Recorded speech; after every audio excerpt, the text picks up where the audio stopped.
Hello, my friend. Tonight we're stepping into a world where crowns glittered, but daggers gleamed sharper, where silk gowns flowed, but poisoned chalices flowed faster. Imagine the chill of a stone castle at midnight, the whisper of secrets carried on the wind, the heavy weight of a crown that could be a death sentence. You're about to witness a gallery of medieval queens, women of immense power and vulnerability, whose reigns often ended not in peaceful slumber, but in shocking, often violent ways. You probably won't survive this journey with your notions of peaceful royalty intact. So, before you get comfortable, take a moment to like the video and subscribe, but only if you genuinely enjoy what I do here. And as you settle in, tell me where you're listening from and what time it is for you right now. Now, dim the lights, and let's ease into tonight's journey together. Our first destination takes us to the heart of the Byzantine Empire, a place of gilded domes and intricate power plays, where we encounter Empress Theophano. She was, to put it mildly, not your average demure medieval queen. Born around 941 AD, her origins are debated, with some whispers suggesting she was the daughter of a tavern keeper in Constantinople, a far cry from the purple-clad aristocracy she would eventually join. Historians still argue whether her humble beginnings were a smear campaign by her enemies or a genuine reflection of her audacious climb. Either way, you're looking at a woman who clawed her way to the very top, and then some. She first caught the eye of the future Emperor Romanos II, becoming his mistress before marrying him, and becoming Empress in 959. Now, Romanos was, by many accounts, a rather weak and pleasure-loving emperor, more interested in chariot races and extravagant feasts than the serious business of ruling. Theophano, on the other hand, was sharp, ambitious, and utterly ruthless. She quickly consolidated her power, pushing aside the influential eunuch Joseph Bringas, and even sending her mother-in-law and Romanos's 5 sisters to a monastery. Talk about clearing the deck. This mainstream historical fact highlights her immediate grasp for control. She wasn't waiting for an invitation to run things. You can almost picture her, elegant and serene on the outside, a steel-trap mind working furiously beneath the surface. Then, in 963, Romanos II died suddenly at the young age of 26. The official cause was illness, a prolonged sickness, but naturally, the rumour mill in Constantinople went into overdrive. And who was at the centre of all the whispers? You guessed it, Theophano. She was widely suspected of poisoning him, either directly or through an accomplice, to secure her position and that of her young sons, Basil II and Constantine VIII, who were still infants. Imagine the scene. The emperor, supposedly ill, takes a sip from his chalice, perhaps a soothing draught prepared by his devoted wife. A chill runs down your spine just thinking about it, doesn't it? This quirky tidbit of suspicion, though never definitively proven, stuck to her like glue. The empire needed a strong hand, and Theophano, despite the dark clouds of suspicion hanging over her, acted swiftly. She appointed Nikephoros Phocas, a brilliant and popular general, as a protector for her young sons. Nikephoros soon made a triumphal entry into Constantinople and, with the army's support, proclaimed himself emperor. He married Theophano, solidifying his claim and her power. It was a strategic alliance, a marriage of convenience that baffled and angered many, especially since Nikephoros was a stern, ascetic man, quite the opposite of the hedonistic Romanos. Some chroniclers even portray their marriage as a forced union for Nikephoros, while others suggest Theophano was drawn to his strength. It's almost like a medieval dating show where the villain somehow always wins the first rose. However, this new alliance was also destined for a shocking end. Nikephoros was a military man, focused on campaigns and tightening the imperial purse strings. He was not, shall we say, a people-pleaser, and his austere rule began to make enemies, even among the church. Theophano herself reportedly grew tired of his rigid ways and increasingly found solace and perhaps a new ambition, in the arms of another general, John Zimisces, Nikephoros' nephew and a celebrated military commander himself. This relationship, scandalous as it was, became the fuse for the next explosion. On a cold night in the 9th of December 69, Nikephoros Phocas was assassinated in his bedchamber. The conspirators, led by John Zimisces, reportedly gained entry with Theophano's help. Some accounts claim she left the imperial bedroom door unlocked, or even hid the assassins. You can almost hear the soft footsteps in the dark corridors, the muffled sounds of a struggle, and then silence. This wasn't a death by prolonged illness. This was a violent, premeditated act. The image of the emperor, betrayed by those closest to him, is truly chilling. It's a stark reminder that in the Byzantine court, power was a game of life and death, and queens were often active, deadly players. Theophano's involvement in this murder is one of those definitive moments in history that sealed her reputation as a formidable and dangerous woman, forever entwined with the shocking demise of not one, but two emperors. Historians still argue whether her actions were born purely of ambition or a desperate need for survival in a brutal court. Perhaps she just didn't like his rigid bedtimes. After Nikephoros Phocas was brutally dispatched, you might think Theophano's position was stronger, more secure. She had, after all, helped elevate John Zimisces, the man who was now emperor, to the throne. But Byzantine politics, as you're quickly learning, were rarely that straightforward or forgiving. John Zimisces, despite his reliance on her to gain the throne, had his own agenda and his own family's interests to consider. He couldn't simply overlook the fact that Theophano was a two-time alleged regicide, even if one of those times benefited him directly. It's almost like a medieval version of no honour among thieves, isn't it? The Patriarch Polyectus, the powerful head of the Orthodox Church in Constantinople, flat out refused to crown John Zimisces until he had publicly atoned for Nikephoros' murder and banished Theophano. This was a critical moment. The Church held immense sway, and its disapproval could destabilize an emperor's rule faster than any disgruntled general. So, John, ever the pragmatist, chose to side with divine authority over his co-conspirator. Theophano, the Empress who had navigated the treacherous currents of the court with such ruthless skill, suddenly found herself cast aside. You can imagine the sting of that betrayal, the sudden reversal of fortune. She, who had orchestrated such audacious moves, was now merely a pawn. She was initially exiled to the island of Proti, a small island in the Sea of Marmara. Think of it as a rather luxurious, but undeniably lonely, prison. This mainstream historical fact underlines the swift and brutal consequences of falling out of favour in the Byzantine court. From the gilded halls of the great palace to the windswept solitude of an island monastery. Quite the downgrade, wouldn't you say? It's a classic cautionary tale. One minute you're pulling the strings, the next you're pulling weeds. However, Theophano wasn't one to simply fade away. She managed to escape Proti, making her way to the Hagia Sophia, the great cathedral, to seek sanctuary. This quirky tidbit shows her incredible resilience and cunning. Even in exile, she retained a spark of her old fire. You can picture the dramatic scene, a disgraced empress bursting into the sacred space, seeking protection from the very power she helped install. It didn't work, of course. She was recaptured and banished even further, this time to a monastery in the more distant city of Ochrida. Her sons, Basil II and Constantine VIII, remained emperors in title, but John Zimisces was the real power behind the throne, ruling as their co-emperor.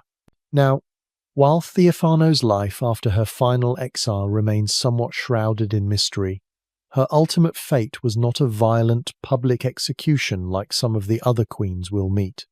Instead, her shocking death lies in the dramatic and rapid descent from absolute power to utter powerlessness. Twice implicated in regicide, twice betrayed, and ultimately relegated to a life of obscurity and religious penance. For a woman of her ambition, this was arguably a fate worse than death, a slow, agonizing fade into irrelevance. Historians still argue whether Theophano truly loved either Romanos or Nikephoros, or if her actions were solely driven by a calculating desire for power and survival in a world where a woman's influence was often fleeting. It's worth pausing to consider the context here. The Byzantine Empire, a continuation of the Roman Empire in the East, was a place of astonishing wealth, sophisticated culture, and equally astonishing brutality. Queens, while often behind the scenes, wielded significant, sometimes terrifying influence. Theophano's story is a prime example of a woman who fully understood the stakes and played the game with audacious skill, even if it ultimately led to her downfall. She was a master of intrigue, a chess player whose pieces were emperors and patriarchs. She might not have wielded a sword, but her mind was sharper than any blade. Her sons, Basil II and Constantine VIII, would eventually rule in their own right after John Simisk's died, also under suspicious circumstances, though Theophano was far too removed to be implicated this time, thankfully for her reputation. Basil II in particular would go on to become one of Byzantium's greatest emperors, the Bulgar Slayer. You have to wonder if he ever visited his exiled mother, if he bore any resentment, or if he understood the desperate measures she took to ensure his survival and eventual ascent. We don't have definitive answers, which leaves room for your imagination to wander, doesn't it? Theophano's story is a chilling reminder of how quickly fortunes could turn in the medieval courts. One moment, you're dining with emperors. The next, you're confined to a desolate island, listening to the waves crash against the shore, perhaps contemplating the poisoned chalices of power. Her death wasn't a single dramatic moment of bloodshed, but a gradual extinguishing of her influence, a slow suffocation of her ambition in the quiet confines of a monastery. For someone who craved power like air, that in itself was a shocking, perhaps even more terrifying demise. It's almost a cosmic joke, really. The woman who couldn't be confined by social norms was ultimately confined by stone walls. From the intricate, gold-laden courts of Byzantium, we now travel west, to the nascent kingdoms of early medieval Europe, a land still grappling with the remnants of the Roman Empire, and the turbulent rise of new dynasties. Our next queen, Fredegund, is not one for subtle intrigue. Her story is a symphony of ruthless ambition, poison, and outright murder. If Theophano was a master chess player, Fredegund was more like a berserker on the battlefield, charging headfirst into conflict with deadly intent. You're about to encounter a woman who redefined what it meant to be a wicked queen in the 6th century. Fredegund began her life in humble circumstances, likely a serving woman in the household of King Chilperic I of Neustria. This mainstream historical fact is crucial because it highlights the incredible social mobility, however violent, that was possible even in this rigidly structured society. She wasn't born into royalty. She clawed her way in. Chilperic, a rather volatile Merovingian king, was known for his many wives and mistresses. Fredegund, reportedly very beautiful and cunning, quickly caught his eye. She became his mistress, and then, perhaps with a nudge or two, manoeuvred her way into becoming queen. Her path to the throne was paved with bodies. Chilperic was married to Galswintha, a Visigothic princess, who brought with her a considerable dowry. Galswintha's sister, Brunhilda, was married to Chilperic's brother, Sigebert I of Austrasia. This family tree is a tangled mess, I know, but stick with me, it's important. Chilperic initially promised to cast aside all his other women for Galswintha, but Fredegund was not so easily dismissed. Soon after, Galswintha was found strangled in her bed. The timing, of course, was incredibly convenient for Fredegund, who then promptly married Chilperic. You can almost hear the gasps of the court, the whispers of foul play echoing through the stone halls. Historians still argue whether Chilperic himself orchestrated Galswintha's murder, or if Fredegund acted independently to remove her rival. Either way, her fingerprints were all over the scene. This act ignited a blood feud that would last for decades, shaping the very landscape of Francia. Brunhilde, Galswintha's sister and Queen of Austrasia, was understandably furious. She vowed vengeance against Fredegund and Chilperic, initiating a long and brutal series of wars between Neustria and Austrasia that would plague the Merovingian kingdoms. This wasn't just a squabble, it was a deep, personal vendetta that fueled an era of instability. It's almost like a medieval soap opera, except with far more actual murder and far less commercial breaks. Fredegund, now Queen of Neustria, didn't shy away from violence. She was implicated in numerous assassinations, not just of her rivals but also of members of her own family if they stood in her way. Chilperic had sons from a previous marriage who posed a potential threat to her own children's succession. One son, Clovis, was murdered in 580. Another, Merovec, fled and was later killed, possibly by his own servant at Fredegund's instigation. It's a quirky tidbit that she seemingly had a talent for getting people to conveniently disappear or suffer unfortunate accidents. She also attempted to assassinate Brunhilde multiple times, sending assassins to her court. You can imagine Brunhilde constantly looking over her shoulder, knowing Fredegund wouldn't rest until she was gone. Her reign of terror wasn't limited to the court. She was also known for her cruelty towards her own people and her lavish lifestyle, extracting heavy taxes to fund her wars and personal indulgences. In 584, King Chilperic himself was found dead, possibly murdered during a hunting trip. Again, suspicion fell squarely on Fredegund. Some accounts suggest she was having an affair and feared Chilperic had discovered it. Others believe it was simply another obstacle removed from her path to absolute control for her young son, Clothar II. You can picture the murky forest, the sound of hounds, and then a chilling silence. The sudden demise of her husband allowed her to rule as regent for her infant son, consolidating her power even further. Fredegund's death in 597 was, surprisingly, rather unremarkable for a woman who lived such a violent life. She died of natural causes in Paris, seemingly escaping the violent end she inflicted upon so many others. This mainstream historical fact often surprises people, given her reputation. It's almost unfair, isn't it? The person who dished out so much death managed to avoid it herself. Her son, Clothar II, eventually became sole king of the Franks, a testament to her ruthless ambition and foresight in securing his succession. But the legacy of Fredegund's shocking reign, defined by murder, betrayal, and relentless warfare, cast a long shadow over the Merovingian period. Her feud with Brunhilde would continue even after her death, eventually culminating in Brunhilde's own brutal execution by Fredegund's son, Clothar II. This protracted conflict, often called the War of the Queens, is a chilling testament to the power and destructiveness of female rivalry in a male-dominated world. Historians still argue whether Fredegund was a product of her violent times or an exceptionally malevolent figure, pushing the boundaries of medieval cruelty. You see, Fredegund wasn't just a woman who made difficult choices. She was a force of nature, a medieval femme fatale who bent the world to her will, regardless of the cost in human lives. Her story serves as a stark reminder that the pursuit of power, especially when combined with a complete lack of moral compass, can lead to truly shocking depths of depravity.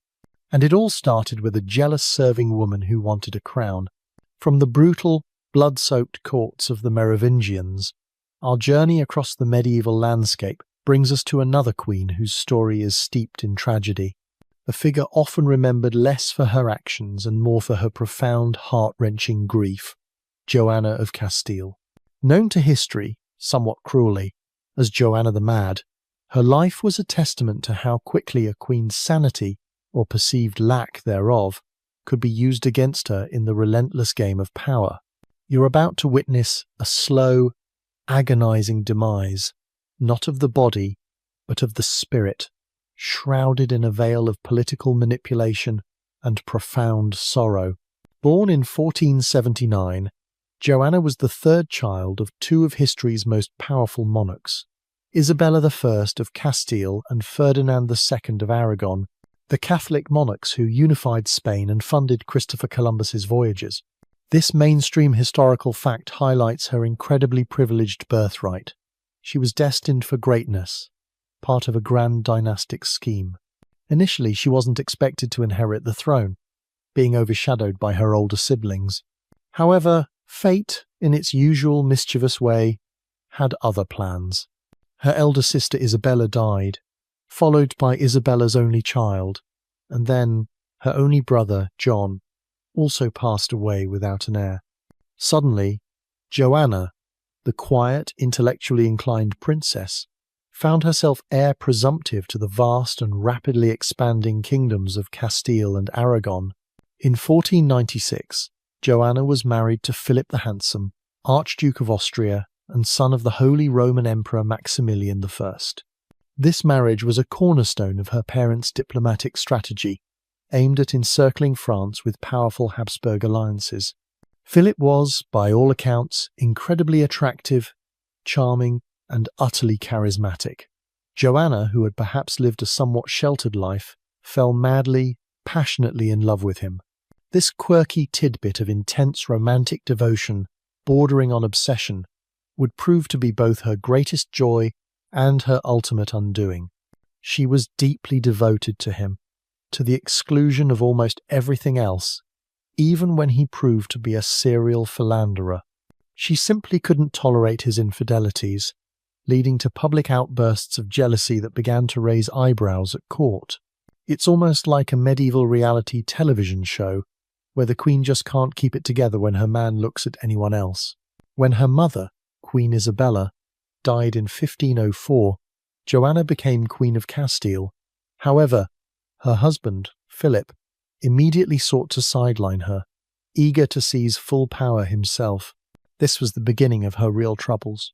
Her behaviour, fueled by her despair over Philip's infidelities and perhaps exacerbated by genuine mental fragility, modern historians suggest depression or even schizophrenia, became increasingly erratic. She would wander the palace at night, sometimes refusing to eat or sleep, and her jealousy of Philip became all-consuming. Her father, Ferdinand, was equally keen to maintain control of Castile, so he and Philip began to quietly spread rumours about Joanna's madness. Then, in 1506, the truly shocking event occurred. Philip the Handsome died suddenly, possibly of typhoid fever, though whispers of poison circulated, as they always do when a young, powerful figure dies unexpectedly. Joanna's reaction to his death was truly profound and devastating. Her grief consumed her entirely. She refused to be parted from his body, insisting it be embalmed and placed in a coffin with a glass lid. This is where her madness truly cemented itself in the historical narrative. She would open the coffin to gaze at him, periodically touching his face, even taking the coffin on a bizarre, slow procession across Castile, often stopping for weeks at a time. You can picture the eerie caravan, moving slowly through the medieval landscape, a queen obsessed with her dead husband. It's a mainstream historical fact that her macabre devotion became a public spectacle, alarming everyone. Her father, Ferdinand, seized the opportunity. Citing her inability to rule due to her unstable mental state, he effectively had her declared incompetent. In 1509, he confined her to the royal convent of Santa Clara in Tordesillas, and there, in that convent, she remained for the next 46 years, until her death in 1555. Imagine that. Almost half a century of isolation, a queen stripped of her power, effectively imprisoned by her own father, and later by her son Charles V, who would become one of Europe's most powerful emperors. Historians still argue whether Joanna was truly mad in the clinical sense, or if her intense grief and eccentric behaviour were exaggerated and exploited by ambitious male relatives, eager to control her vast inheritance. It's almost like they decided her feelings were just too much to handle, so they locked her away. Her confinement was not always harsh. She had her own apartments, a small retinue of servants, and access to books. But she was a queen, born to rule, and she was denied that right. Her children were taken from her, and she rarely saw them. Her shocking death wasn't a sudden, violent blow, but a long, agonizing process of psychological decline, cut off from the world, watching her family rule her kingdoms. It's a chilling reminder of how female power, even when divinely sanctioned by birth, could be so easily subverted and contained by patriarchal forces. Even when her father Ferdinand died in 1516, and her son Charles came to claim his inheritance, Joanna was not released. Charles, perhaps genuinely concerned for her well-being, or more likely, fearful of her potentially destabilizing presence if released, kept her at Tordesillas. She was the rightful queen, legally, until her death. Her signature still appeared on state documents alongside her son's, a grim formality acknowledging her title while denying her any actual power. It's almost a cruel joke, isn't it? She was still queen, but only in name, a ghostly figure in the background of a burgeoning empire. The story of Joanna the Mad serves as a poignant illustration of the vulnerabilities of even the most high-born women in medieval Europe.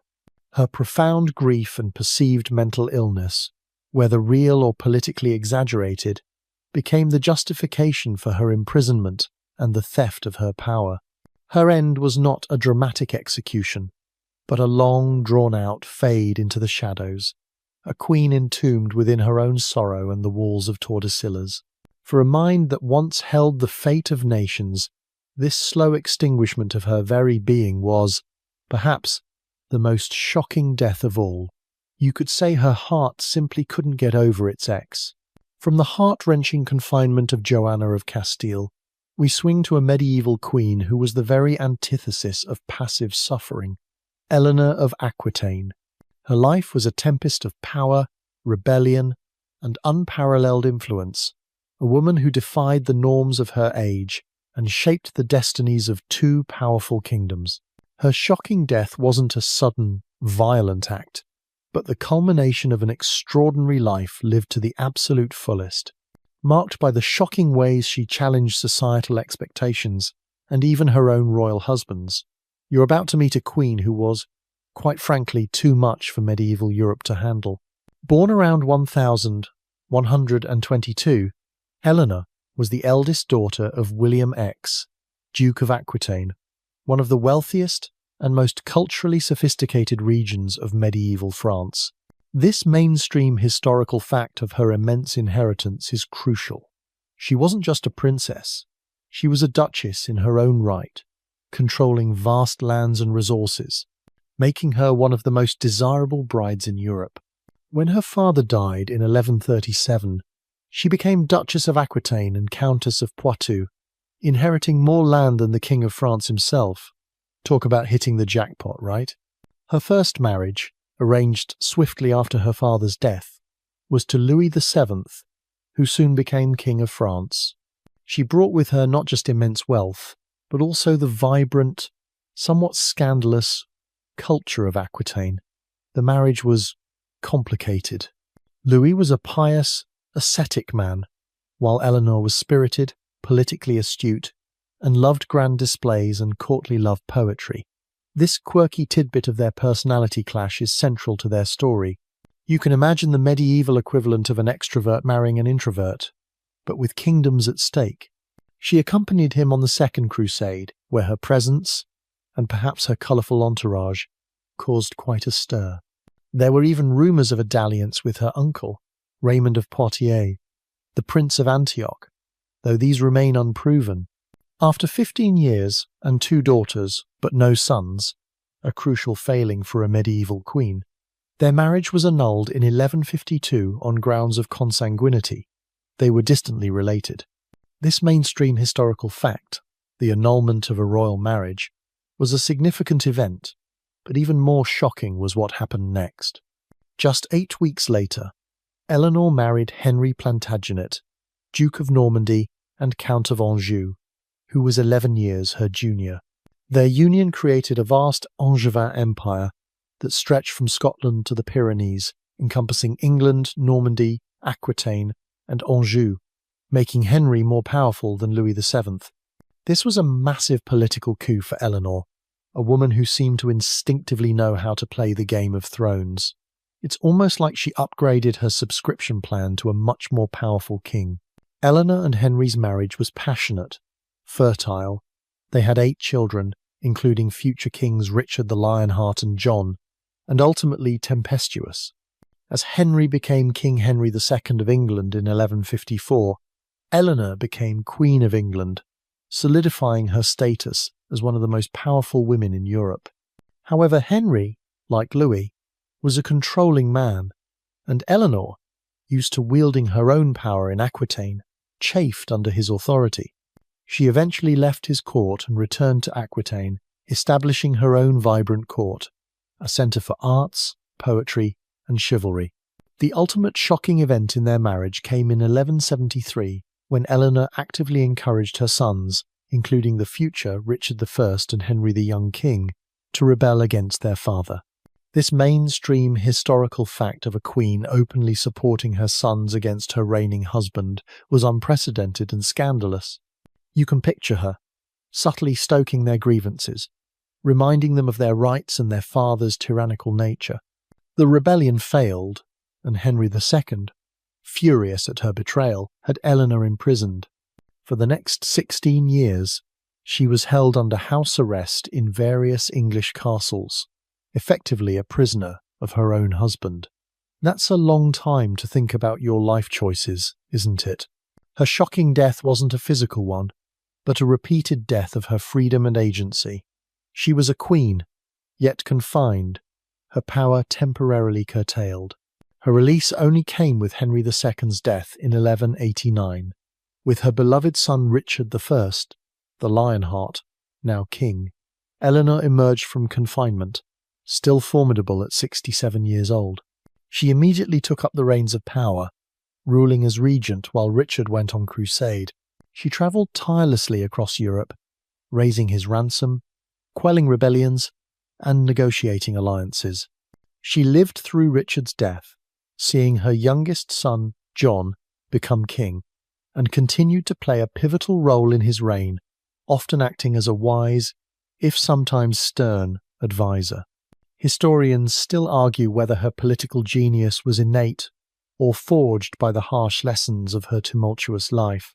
Eleanor's true shocking death might be considered the way she defied all expectations of medieval womanhood, living a life so extraordinary and so full of political influence that it shattered traditional gender roles.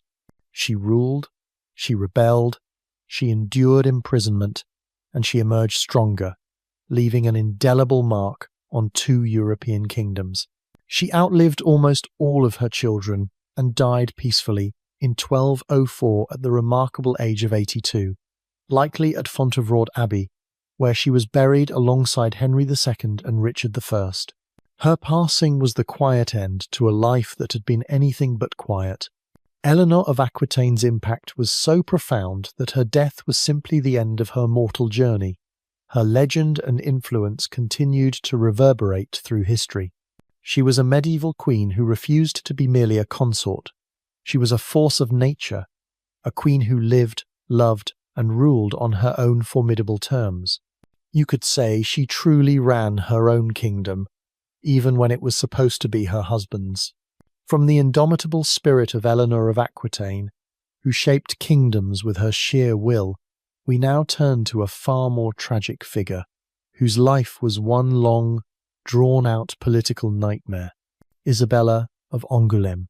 Her story is a stark reminder that even a queen, seemingly at the pinnacle of power, could be reduced to a pawn, constantly navigating dangerous political currents and facing accusations that could shatter her world. Her shocking death isn't a single dramatic event, but the slow, agonizing demise of her reputation and peace of mind, perpetually haunted by the shadows of scandal and betrayal. Born around 1186, Isabella was the daughter of Aymer, Count of Angoulême, This mainstream historical fact of her noble birth made her a valuable marital commodity. She was betrothed to Hugh IX of Lusignan, a powerful French nobleman, a typical dynastic arrangement of the time. However, her beauty and her strategic location, Angoulême was important territory between English and French domains, caught the eye of a far more powerful man, King John of England. Now, King John was, to put it mildly, a controversial figure, notorious for his cruelty, heavy taxes, and conflicts with his barons and the church. He was also, at this point, still married to his first wife, Isabella of Gloucester. But John, in a move that was shocking even by medieval standards, simply had his marriage to Isabella of Gloucester annulled and, in 1200, married the young Isabella of Angoulême, who was likely around 14 years old. This audacious act angered the powerful Lusignan family, who felt deeply insulted and betrayed, and provided a pretext for the French King Philip II Augustus to intervene in John's continental affairs. You can imagine the medieval gossip mill working overtime, the King of England just snatching away a bride from a prominent noble. It was a very impolite way to crash a wedding. Isabella became Queen of England, but her position was never truly secure. She was caught between John's volatile temper and the deep resentment of the Lusignans and the French king. She bore John 5 children, including the future King Henry III, solidifying her dynastic importance. However, her life with John was reportedly tumultuous. He was possessive and jealous, and rumours of his mistreatment of her, and even his alleged affairs, circulated. It's a quirky tidbit that despite the power imbalance, she was known for her fiery spirit and was not afraid to stand up to him, leading to frequent arguments. Imagine trying to argue with King John, a man famous for losing his temper, and also Normandy. After King John's death in 1216, Isabella returned to her native Aquitaine with her children. While her son Henry III became King of England, Isabella's power waned in England, and she craved more influence. In 1220, in another surprising move, she married her former fiancé, Hugh X of Lusignan, the son of the man King John had originally stolen her from. This marriage, a mainstream historical fact, aimed to heal old wounds and strengthen her position in Aquitaine. It was quite the reunion, wasn't it? A royal, oops, my bad, let's try this again moment, centuries before romantic comedies. However, her second marriage did not bring her peace. Isabella was ambitious and proud, often clashing with her Lusignan in-laws and even attempting to exert influence over her son, King Henry III, and his English court. She resented her diminished status and felt she wasn't receiving the respect due to a former Queen of England and the mother of a king. Her attempts to meddle in English politics, and her growing friction with the French crown, under King Louis IX and his formidable regent, Blanche of Castile, who we'll meet later, eventually led to her downfall. The true shocking death of Isabella of Angoulême was not a physical demise, but the systematic destruction of her reputation and her psychological well-being through accusations of witchcraft and poisoning. In the 1242, she was repeatedly accused of trying to poison various high-ranking French noblemen, including King Louis IX himself, and even some members of the royal family. These accusations, though never definitively proven, were politically motivated, designed to discredit her and curb her influence. Imagine the whispers, the fear, the sudden illness of a powerful figure, and all eyes turning to the proud, often defiant, former Queen of England. This mainstream historical fact of the poisoning accusations highlights the precarious position of powerful women in medieval courts. Fearing arrest and trial, Isabella sought refuge in Fontevraud Abbey in 1244, the same abbey where her first husband, King John, and his parents, Henry II and Eleanor of Aquitaine, were buried. She was, in essence, hiding from justice, or perhaps from powerful enemies who sought her ruin.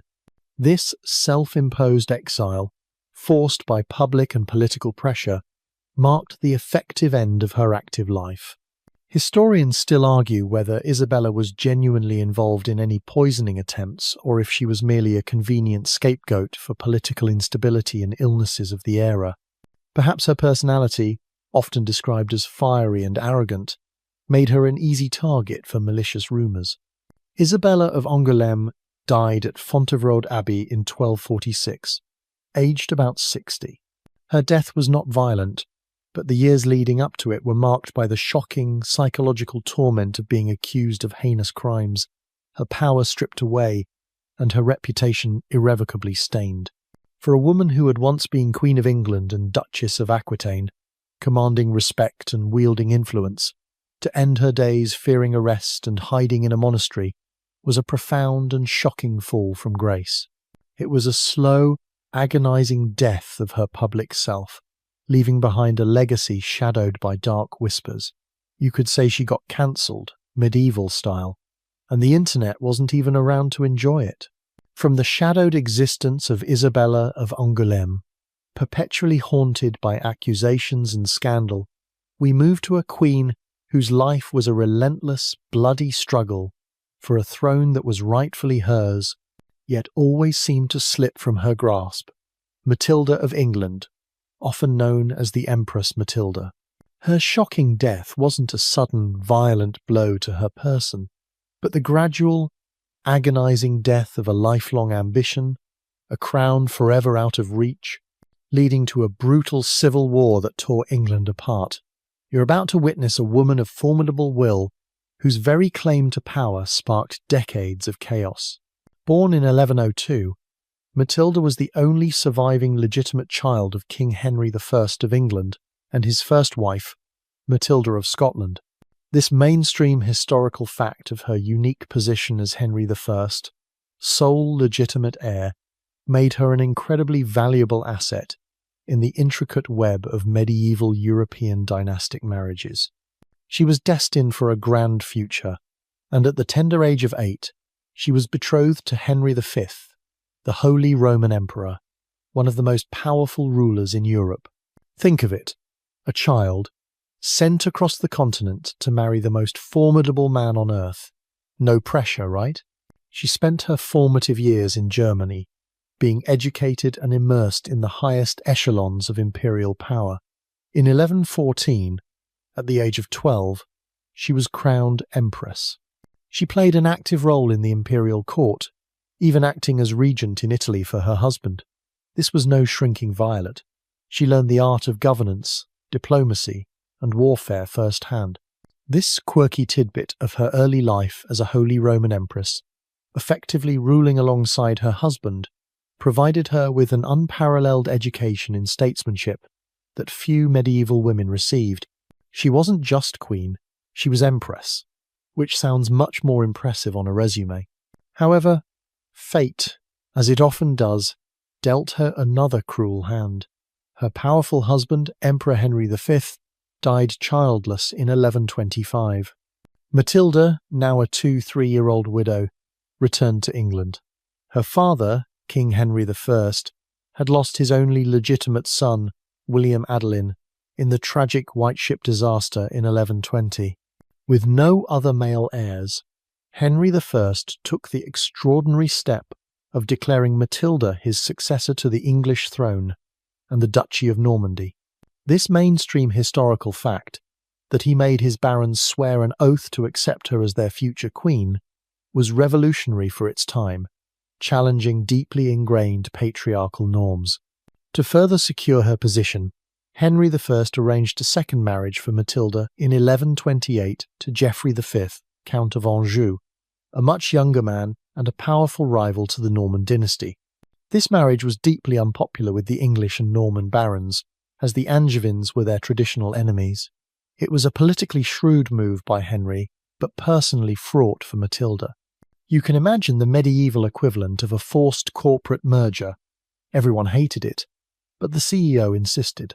When Henry I died in 1135, the precarious succession plan immediately crumbled.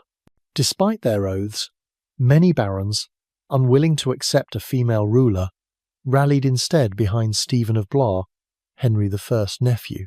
Stephen swiftly seized the throne, initiating a brutal civil war known as the Anarchy that would plague England for nearly 2 decades. This was the true beginning of Matilda's shocking death of ambition, as she had to fight tooth and nail for what she believed was rightfully hers.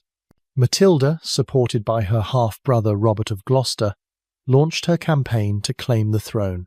The war was savage, marked by sieges, betrayals, and widespread devastation across England.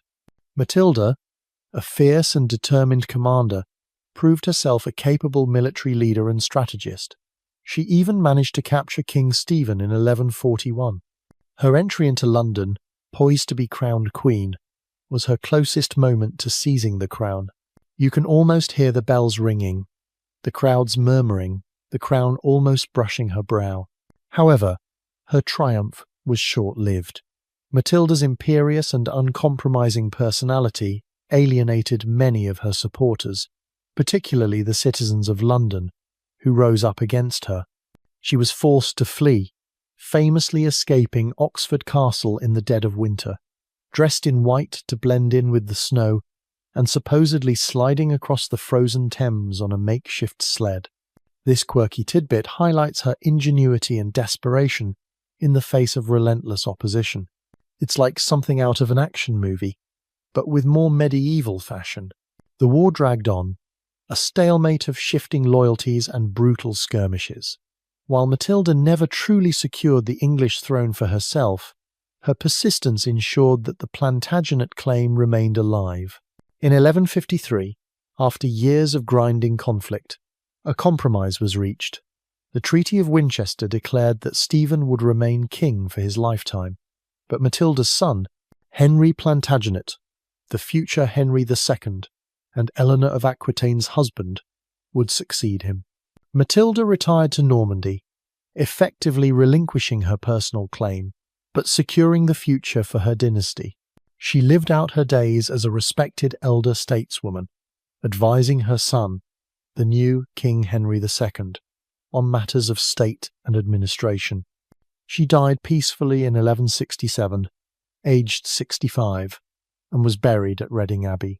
Her shocking death was not physical, but the persistent rejection of her as a reigning queen. She was destined to rule, trained to rule, and fought valiantly to rule. Yet the prejudice against a female monarch, combined with her own uncompromising nature, meant she never wore the crown of England herself. Historians still argue whether her demanding personality was the primary reason for her failure to win the full support of the English barons, or if medieval society simply wasn't ready for a ruling queen, regardless of her character. She battled for decades for a title she felt was hers by right, and the ultimate death was the acceptance that it would be her son, not she, who would finally wear the crown. A truly heartbreaking end to a life of relentless struggle, wouldn't you say? Almost makes you want to send her a sympathy card from the future. From the relentless, often unrewarded, struggle of Matilda of England for a crown that was never quite hers, we now shift our focus to a different kind of tragic royal tale. Margaret, Maid of Norway. Her story isn't about ambitious campaigns or grand betrayals, but about a fragile hope, a tiny life entrusted with the fate of a kingdom, tragically snuffed out before it ever truly began. Her shocking death was not violent or scandalous in the traditional sense, but its sudden, untimely nature sent ripples of devastation across an entire nation, sparking decades of brutal conflict. You're about to witness how the most innocent of lives can, by cruel twist of fate, become the catalyst for immense historical upheaval. Born in 1283, Margaret was the daughter of King Eric II of Norway, and Margaret, the daughter of King Alexander III of Scotland. This mainstream historical fact makes her lineage incredibly significant. She was a direct descendant of the royal houses of both Norway and Scotland, bridging 2 distinct kingdoms. Her early life was spent in the relatively quiet royal court of Norway, far from the dramatic intrigues of the more powerful European monarchies. However, destiny, with its usual flair for the dramatic, had a far grander and far more tragic role in store for her. The series of events that would place a crown upon her infant head began with a domino effect of royal deaths in Scotland. First, her mother, the Scottish princess, died shortly after Margaret's birth in 1283. Then, in 1286, her grandfather, King Alexander III of Scotland, met his own shocking and accidental end, falling from his horse in the dark during a storm near Kinghorn, likely on his way to see his young wife. With his death, and the prior deaths of all his children and grandchildren save for Margaret, the direct line of the Scottish royal house abruptly ended. Suddenly, this tiny, 3-year-old Norwegian princess became the sole undisputed heir to the throne of Scotland. Think about that for a moment. A fiercely independent kingdom, steeped in its own ancient traditions, now found its future embodied in a toddler across the sea. This quirky tidbit of a mere child becoming the heir to such a powerful and often turbulent throne instantly made her the most important little girl in Northern Europe. It also immediately placed an immense, perhaps unbearable weight on her tiny shoulders, even if she was far too young to comprehend the enormity of her destiny. The Scottish magnates, grappling with the sudden vacuum of power and fearing a descent into civil war among competing claimants, swiftly recognised Margaret as their queen. A provisional government, known as the Guardians of Scotland, was established to rule in her name until she came of age. This period was fraught with tension. While the Guardians genuinely sought to ensure stability, several powerful Scottish noble families eyed the throne for themselves, and the threat of internal conflict loomed large. To secure their young queen and protect the realm from external interference, particularly from their powerful southern neighbour, the Scottish Guardians sought to arrange a strategic marriage for her. Their choice? None other than Edward of Caernarfon, the young son of King Edward I of England, famously known as Longshanks, a king whose ambitions stretched as far as his armies could march, and often even further. The Treaty of Berghem, signed in 1290, formalised the arrangement.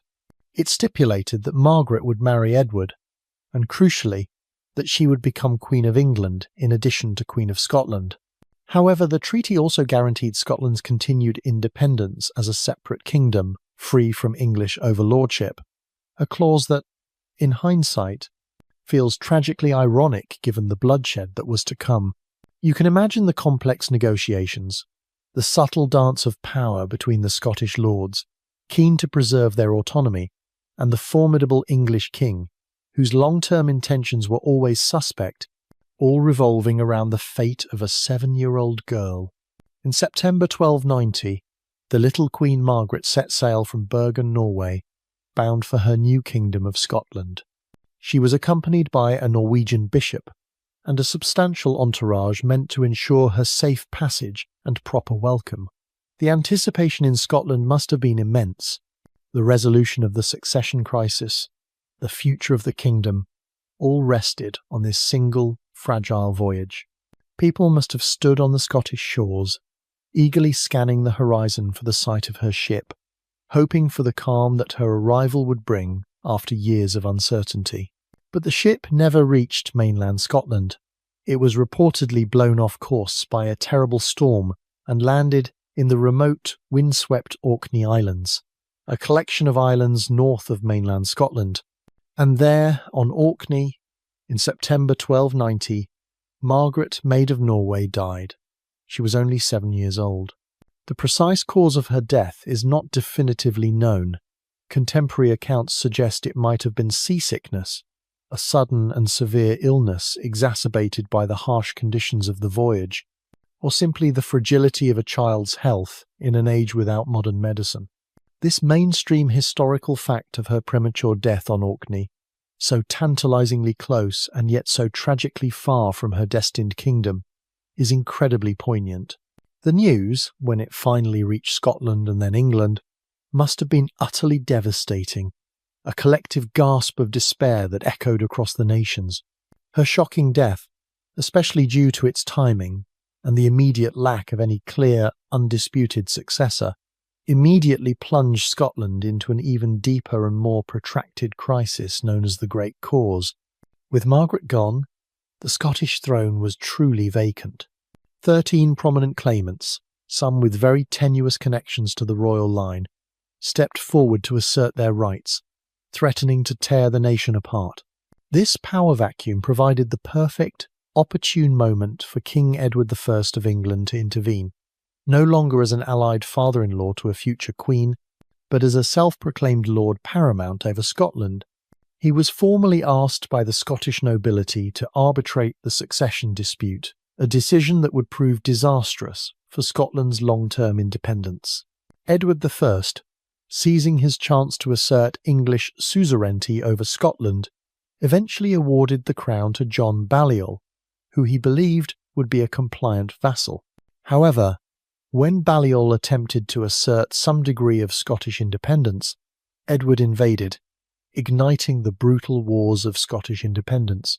These wars, which would last for decades and feature iconic figures like William Wallace and Robert the Bruce, directly stemmed from Margaret's untimely demise.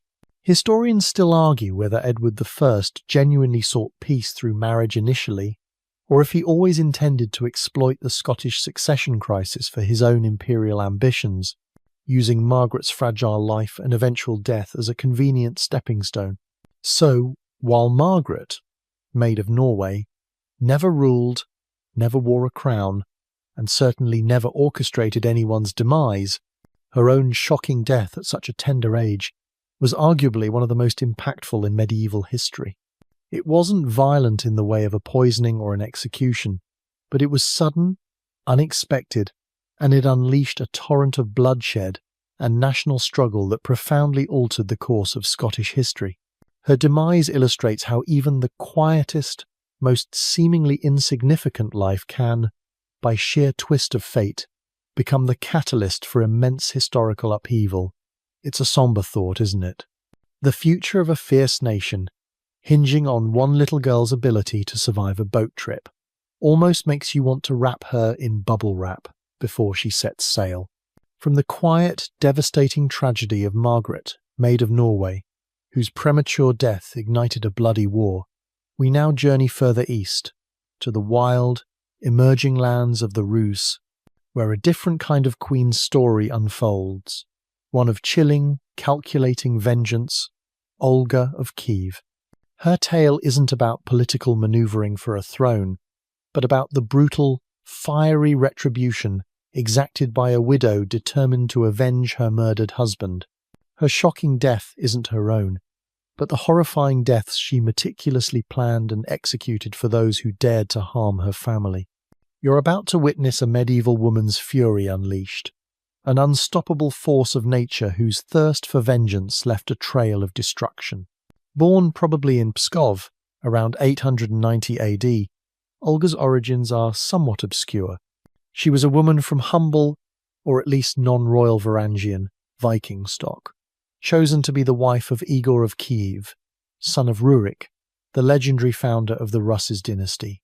This mainstream historical fact highlights her rise from obscurity to become the wife of a powerful prince in a burgeoning medieval state. She was a pagan, living in a society that was still largely polytheistic, with its own fierce gods and traditions. Her life took a dramatic turn in 945 AD. Her husband, Prince Igor, was out collecting tribute from the Drevlians, an East Slavic tribe that had previously paid tribute to his father.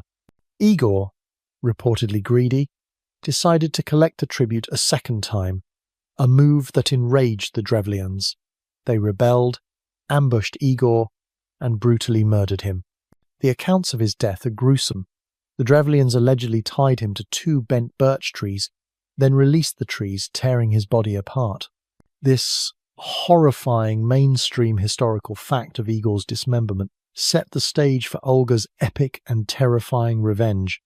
You can imagine the shock and horror that must have swept through Kyiv when news of their prince's brutal end reached them. With Igor dead, the Drevlians, confident in their victory, then sent envoys to Olga, proposing that she marry their Prince Mal and that their tribe would absorb Kyiv. Oh, how utterly mistaken they were. They underestimated Olga, who was now regent for her young son, Sviatoslav. She feigned acceptance of their proposal, setting in motion a series of cunning and utterly brutal acts of revenge. This quirky tidbit of her initial feigned hospitality masks a terrifyingly methodical plan. She was not just grieving, she was plotting. Her vengeance unfolded in 3 meticulously planned stages, each more horrifying than the last. First act of revenge. Olga welcomed the Drevlian envoys with apparent warmth, inviting them to bathe after their long journey. While they were bathing, her servants secretly set fire to the bathhouse doors, burning all 20 of them alive. Imagine the screams, the suffocating smoke, the realization of their terrible fate. This was not just murder, it was a ritualistic act of defiance and a chilling warning. Second act of revenge. Olga then sent a message to the Drevlians, asking for their most distinguished men to come to Kyiv, assuring them that she truly intended to marry their Prince Mal. A larger group of Drevlian nobles arrived. Olga again offered them lavish hospitality, preparing a feast. As they feasted, she ordered her warriors to dig a large pit. After the Drevlian nobles were drunk, Olga ordered them to be thrown into the pit and buried alive. You can hear the muffled cries as the earth covered them. Another shocking death, another layer of her cold, calculated retribution. Third act of revenge. Olga then travelled to the Drevlian lands herself, announcing that she wished to hold a funeral feast for her husband, Igor, at the site of his murder. The Drevlians, still apparently oblivious or simply too terrified to resist, gathered thousands of their people. After a massive funeral feast, where the Drevlians drank heavily, Olga ordered her soldiers to slaughter them. Accounts state that some 5,000 Drevlians were cut down during this massacre. This was a full-scale bloodbath, a shocking death for thousands, illustrating the sheer scale of her wrath. But Olga wasn't finished. Her final act of vengeance was perhaps the most strategically devastating. She laid siege to Iskorostan, the Drevlian capital, the very city where Igor had been murdered. After a prolonged siege, she sent a message to the city, offering peace and a truce. All she asked for, she claimed, was a small tribute, 3 pigeons and 3 sparrows from each household. The Drevlians, weary and desperate, readily agreed to this seemingly innocent request. This quirky tidbit of the birds as tribute makes the final act even more devious. Once she received the birds, Olga ordered her soldiers to tie a piece of sulphur to the leg of each bird, then ignite it. At dusk, the birds were released, and they flew back to their nests in Iskorostan.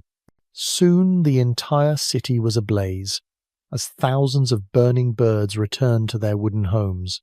As the Drevlian citizens fled the inferno, Olga's soldiers waited to capture or kill them. The city was utterly destroyed, its inhabitants either burned, captured, or slaughtered. This mainstream historical fact of the burning of Iskorostan by birds is one of the most famous and chilling acts of medieval warfare. It's certainly a unique way to start a bonfire, wouldn't you say? After these horrific acts of vengeance, Olga effectively ended the Drevlian rebellion and solidified the power of Kyiv.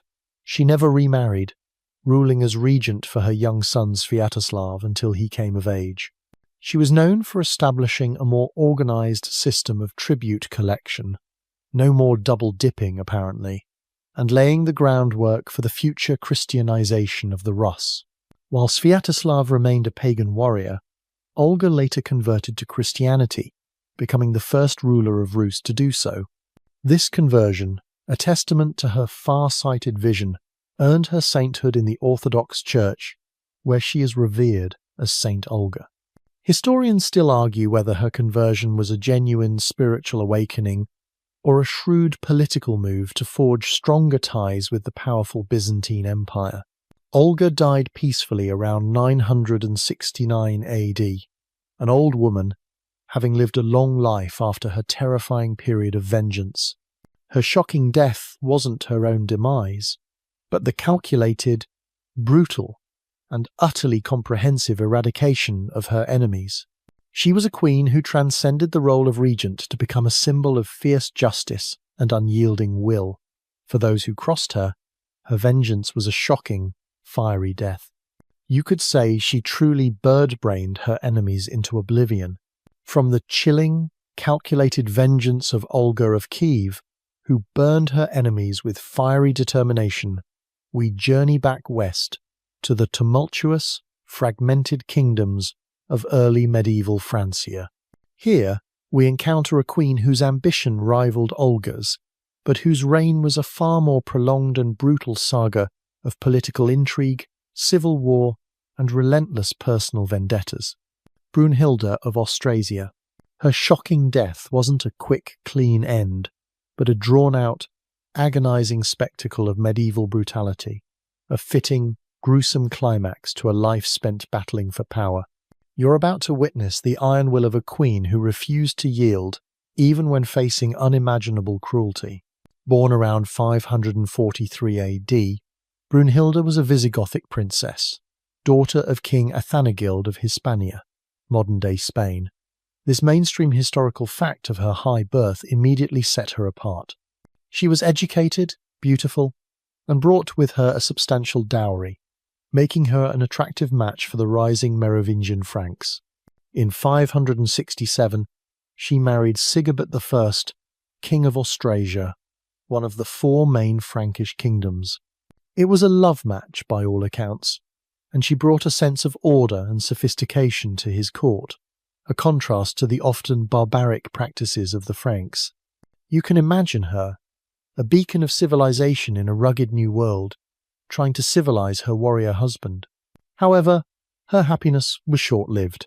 As we discussed in Fredegund's section, her sister, Galswintha, who was married to Sigebert's brother, Chilperic I of Neustria, was murdered, likely at the instigation of Chilperic's ambitious mistress and later queen, Fredegund. This act sparked a bitter, decades-long blood feud between the two queens and their respective kingdoms. This mainstream historical fact, the brutal rivalry between Brunhilde and Fredegund, defines much of the late 6th century in Francia, leading to an almost continuous state of warfare and assassinations. It's like a medieval family feud, but with entire armies involved, and everyone keeps trying to poison the punch. After Sigebert was assassinated in 575, likely by Fredegund's agents, Brunhilde was left a widow, stranded in Neustria. She was imprisoned, but she quickly proved her resilience.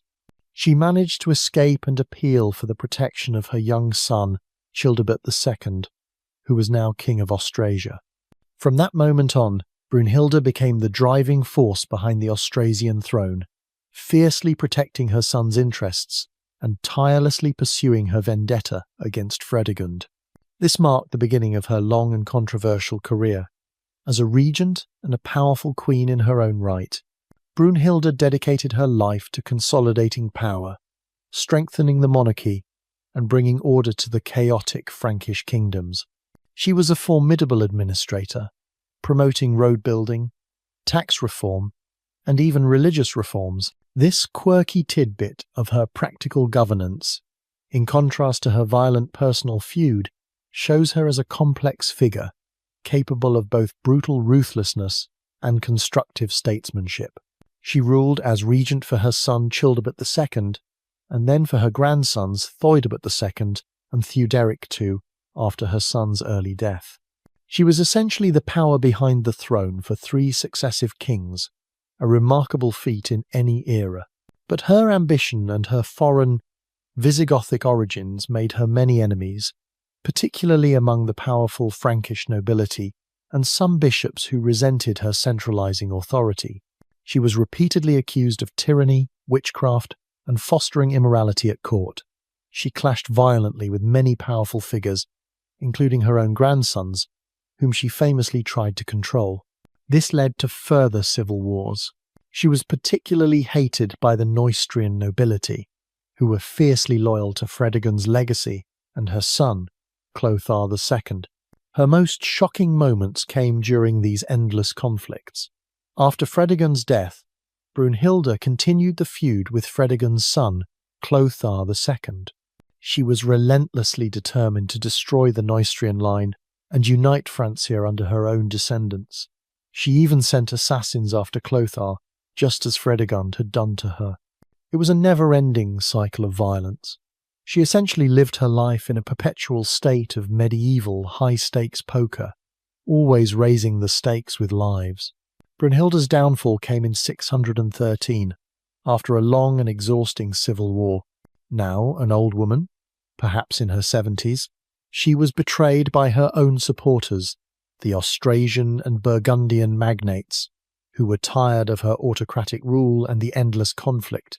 They made a pact with Clothar II of Neustria, giving him ultimate power in exchange for peace and renewed noble privileges. This mainstream historical fact of her betrayal by her own magnates sealed her fate. Clothar II, the son of her lifelong nemesis Fredegund, finally had Brunhilde in his grasp. What followed was a public, agonizing, and truly shocking death, a scene of medieval horror designed to be a spectacle of retribution. For 3 days, she was subjected to torture. Then, she was paraded through the army on a camel, a deliberate act of public humiliation. Finally, she was tied by one hand and one foot to the tail of a wild, unbroken horse, which was then driven through the camp.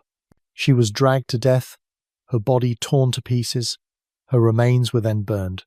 You can imagine the roar of the crowd, the thud of hooves, the screams of the victim, and the sickening finality of it all. It was a horrifying spectacle, meant to send a clear message about the fate of those who defied the powerful. Historians still argue whether the extreme brutality of her execution was due to the personal vengeance of Clothar II, the lingering hatred from the generations-long feud, or a political warning to any powerful noble, male or female, who might challenge the king. Brunhilde's death was not just the end of a long life. It was a brutal, shocking climax to decades of relentless ambition and conflict. She had been a queen, a regent, a reformer, and a ruthless enemy. Her legacy is one of iron will and unwavering determination in a brutal age.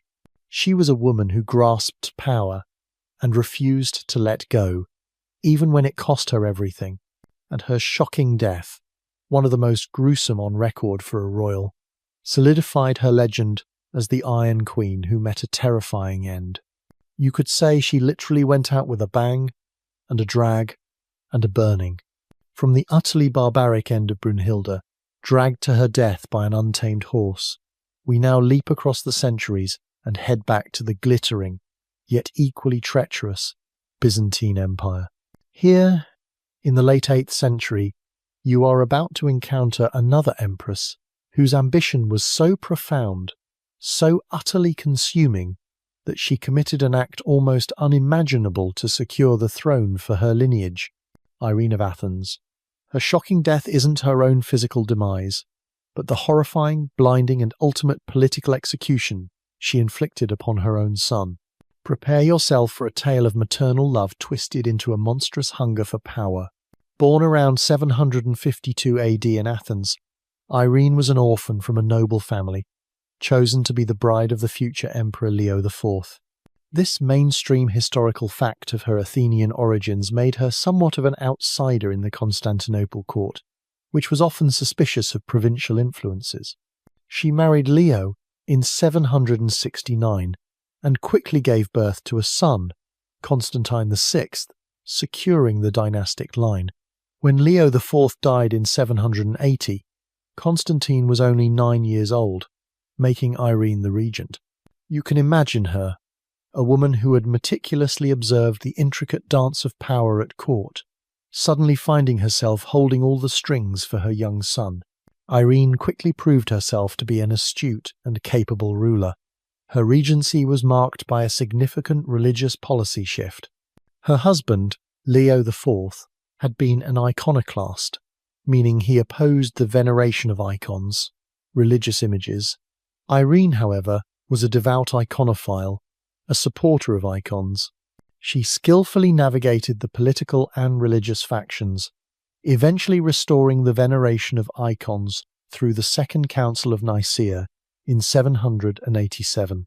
This was a hugely significant mainstream historical fact, reversing decades of imperial policy and causing immense religious and political upheaval.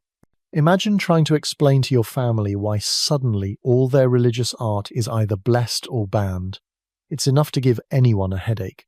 As her son, Constantine VI, grew older, he naturally began to assert his own authority, wanting to rule in his own right.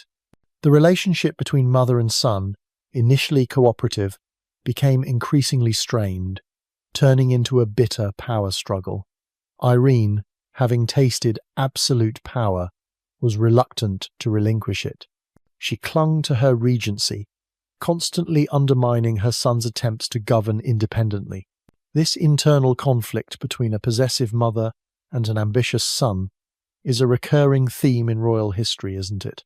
It's like a really, really high-stakes version of the Terrible Twos, but with armies instead of tantrums. Constantine, frustrated by his mother's control, eventually tried to seize full power in 790, supported by some factions of the army. He managed to temporarily sideline Irene, confining her to a palace. This was a brief victory, however. Irene, with her network of loyalists and her incredible political resilience, managed to regain her influence. She capitalized on her son's unpopular military defeats and his scandalous personal life. He divorced his wife and married his mistress, earning the ire of the church and people. This quirky tidbit of her ability to bounce back, even after being sidelined, shows her formidable political instincts.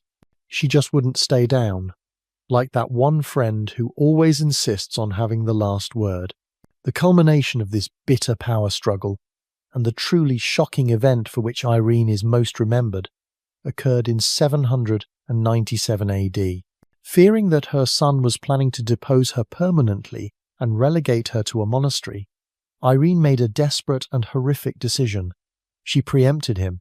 On the 15th of August, 797, Constantine VI was captured and, on her orders, was blinded in the very purple room of the imperial palace where he had been born. His eyes were gouged out with such force that he died from his injuries a few days later, or perhaps lingered, blind and helpless, for years, according to some accounts.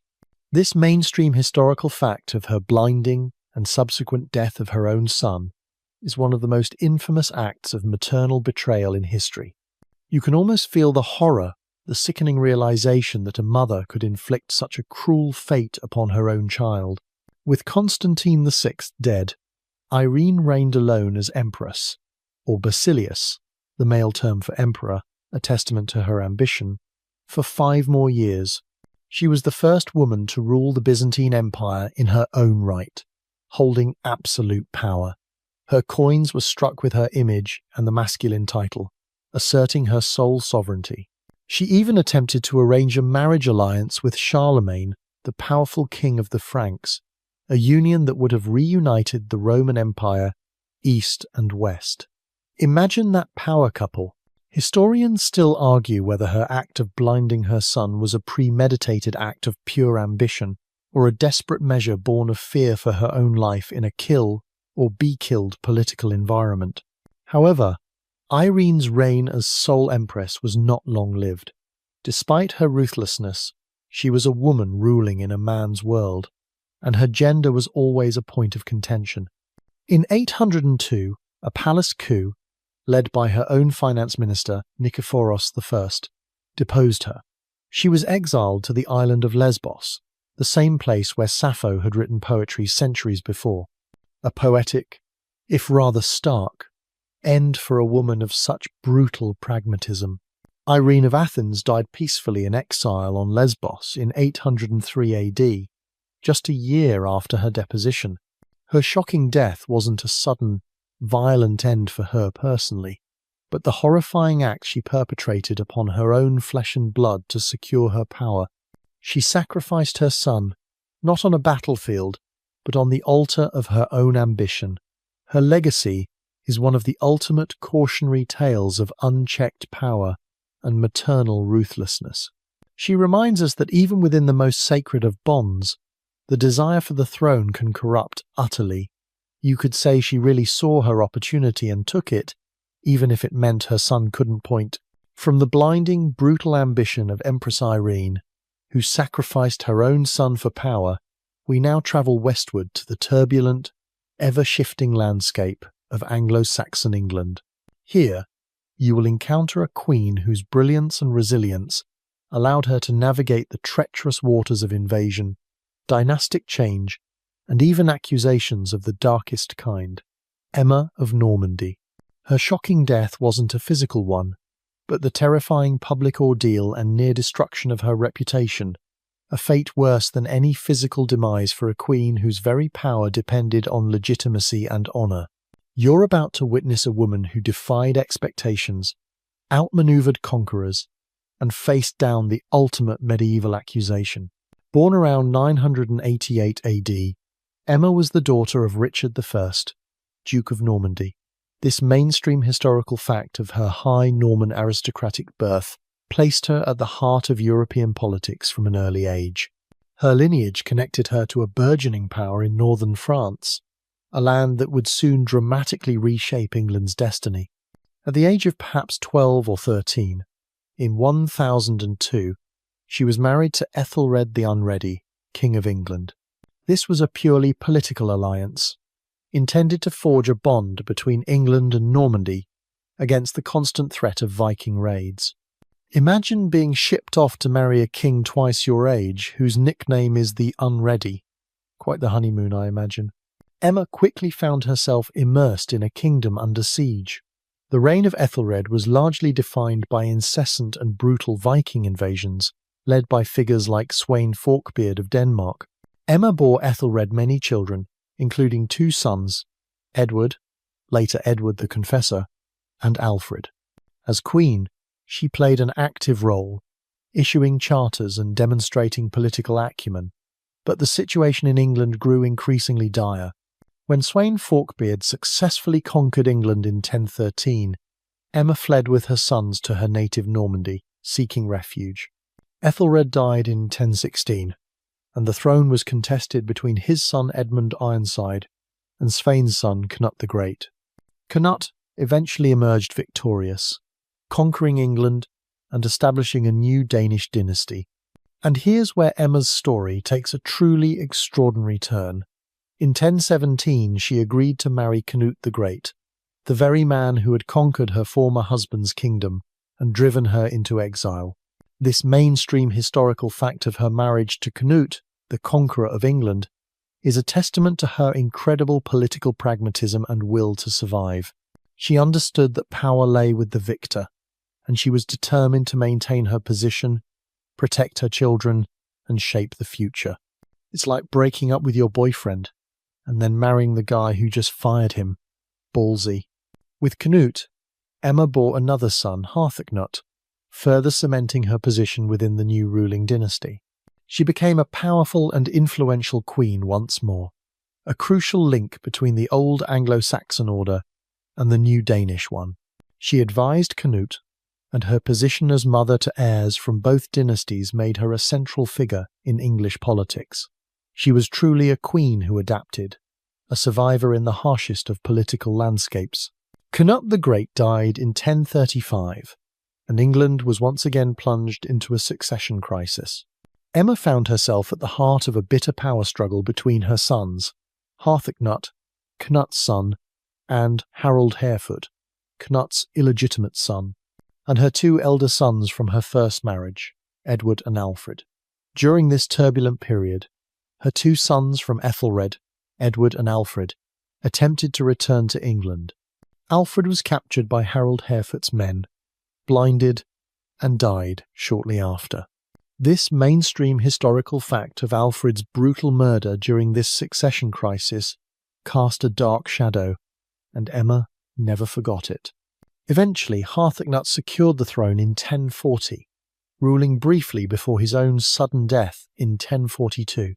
This paved the way for Emma's son from her first marriage, Edward, now Edward the Confessor, to return from Normandy and finally claim his rightful place as King of England.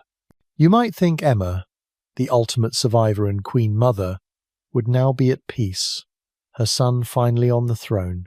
But no, her life had one more shocking trial in store.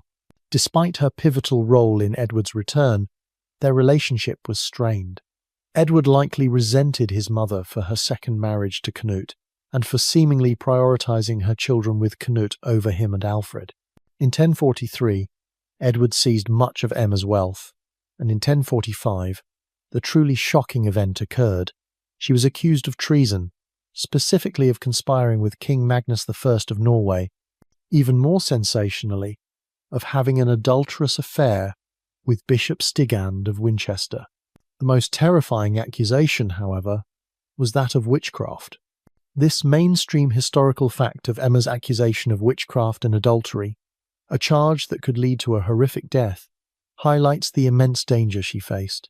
To prove her innocence, Emma reportedly underwent a trial by ordeal. The quirky tidbit of her alleged ordeal involved walking barefoot over 9 red-hot ploughshares laid out in Winchester Cathedral. If she completed the ordeal without being burned, her innocence would be proven by divine intervention. Miraculously, or perhaps conveniently, depending on your perspective, she reportedly emerged unharmed, her innocence proclaimed. You can imagine the tension in the cathedral, the smell of hot iron, the crowd holding its breath, and then the triumphant roar when she emerged unscathed. It's like a medieval version of America's Got Talent, but with literal fire and brimstone. Historians still argue whether the ordeal truly happened as described, if it was a political maneuver by Edward to discredit her, or if her powerful supporters simply ensured she passed. Emma's shocking death was not a physical one, but the public humiliation and the near destruction of her reputation through these grave accusations. For a queen, whose authority and legitimacy were tied to her moral standing, such an ordeal was a form of public execution, a death of her honour. She was stripped of her influence and wealth, though she retained her freedom.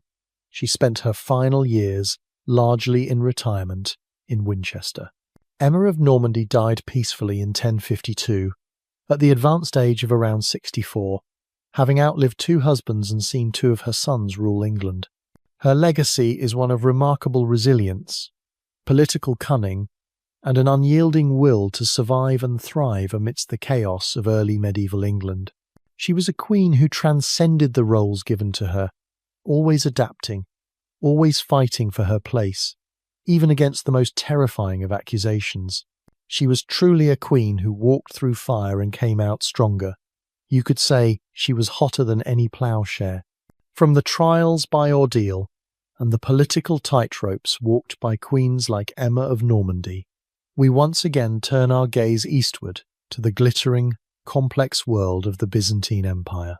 Here, you're about to meet an empress whose origin story was so scandalous, so utterly beyond the pale for imperial standards, that her very existence on the throne was a constant shock to the rigid society she ruled. Theodora, the Empress, who rose from the stage to the throne.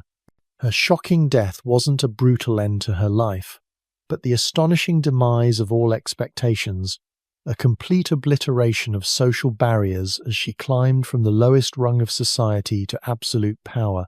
You're about to witness a woman who literally defied gravity, ascending to heights no one thought possible.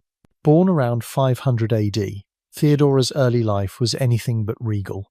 She was the daughter of Acacius, a bearkeeper for the Hippodrome, the great chariot racing arena in Constantinople, and a former actress. This mainstream historical fact of her humble and scandalous origins is the most defining aspect of her initial story. In Byzantine society, actresses and performers were often viewed as little more than prostitutes, holding an extremely low social standing.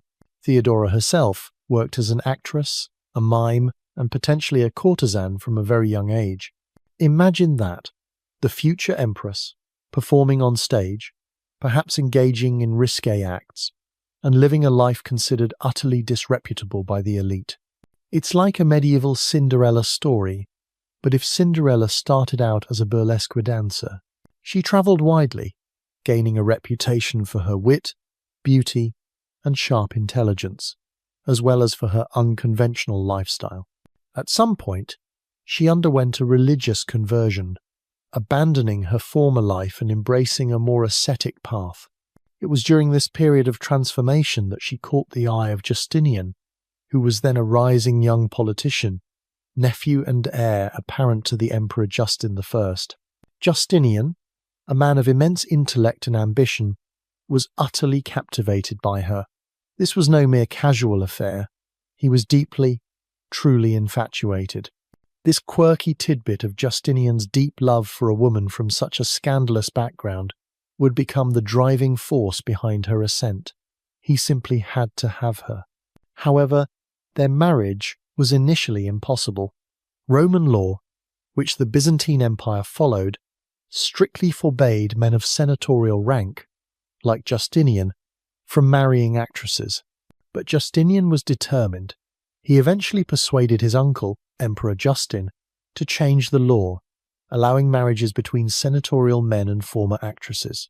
This was an unprecedented legal reform, passed specifically to accommodate his desire to marry Theodora.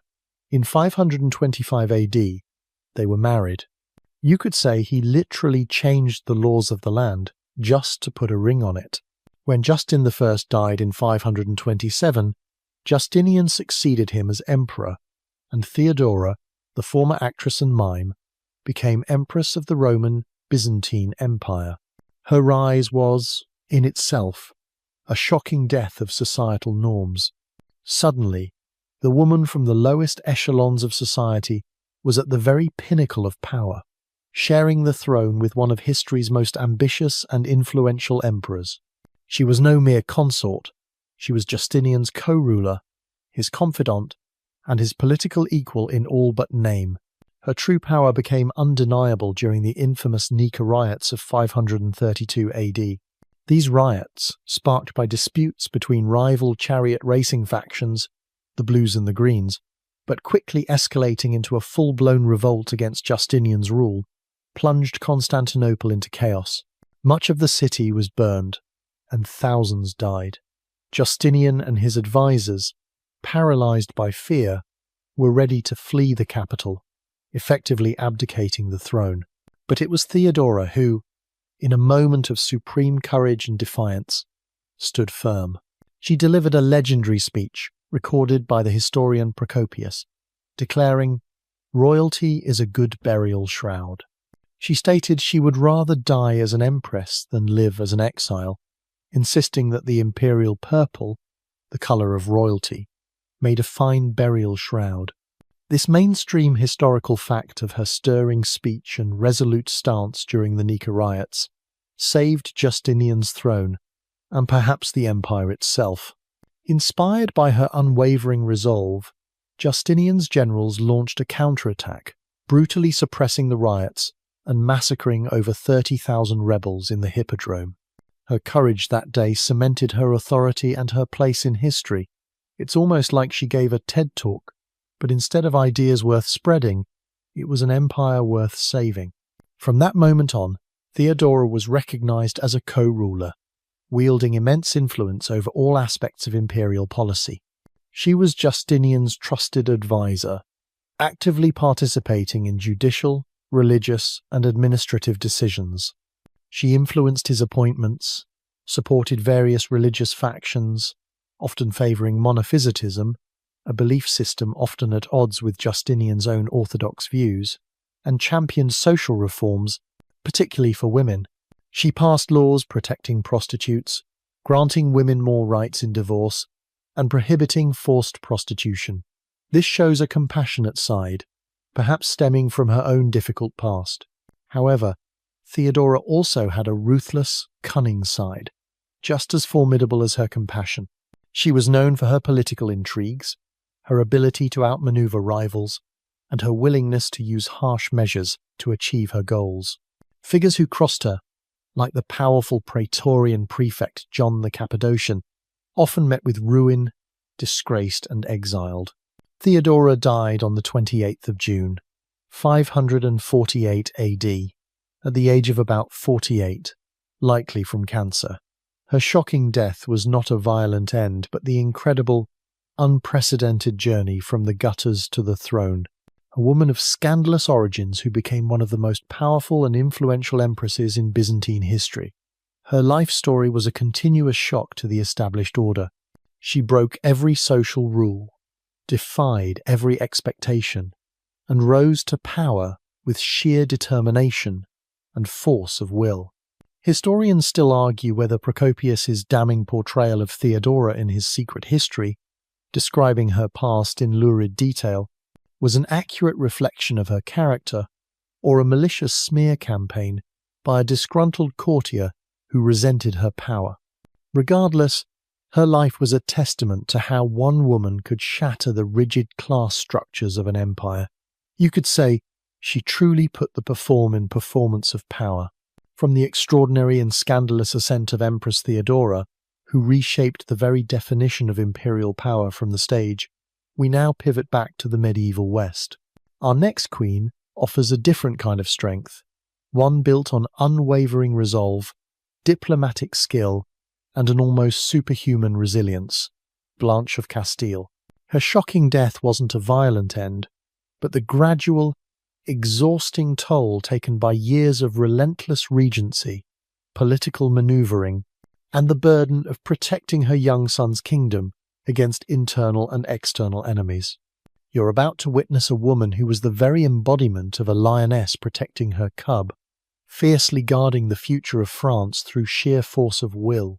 Born in 1188 Palencia, Castile, modern-day Spain, Blanche was the daughter of King Alfonso VIII of Castile and Eleanor of England, herself a daughter of the formidable Eleanor of Aquitaine. This mainstream historical fact of her prestigious lineage immediately connected her to some of the most powerful royal families in Europe. Being the granddaughter of Eleanor of Aquitaine already gave her a serious pedigree in terms of queenly fortitude, wouldn't you say?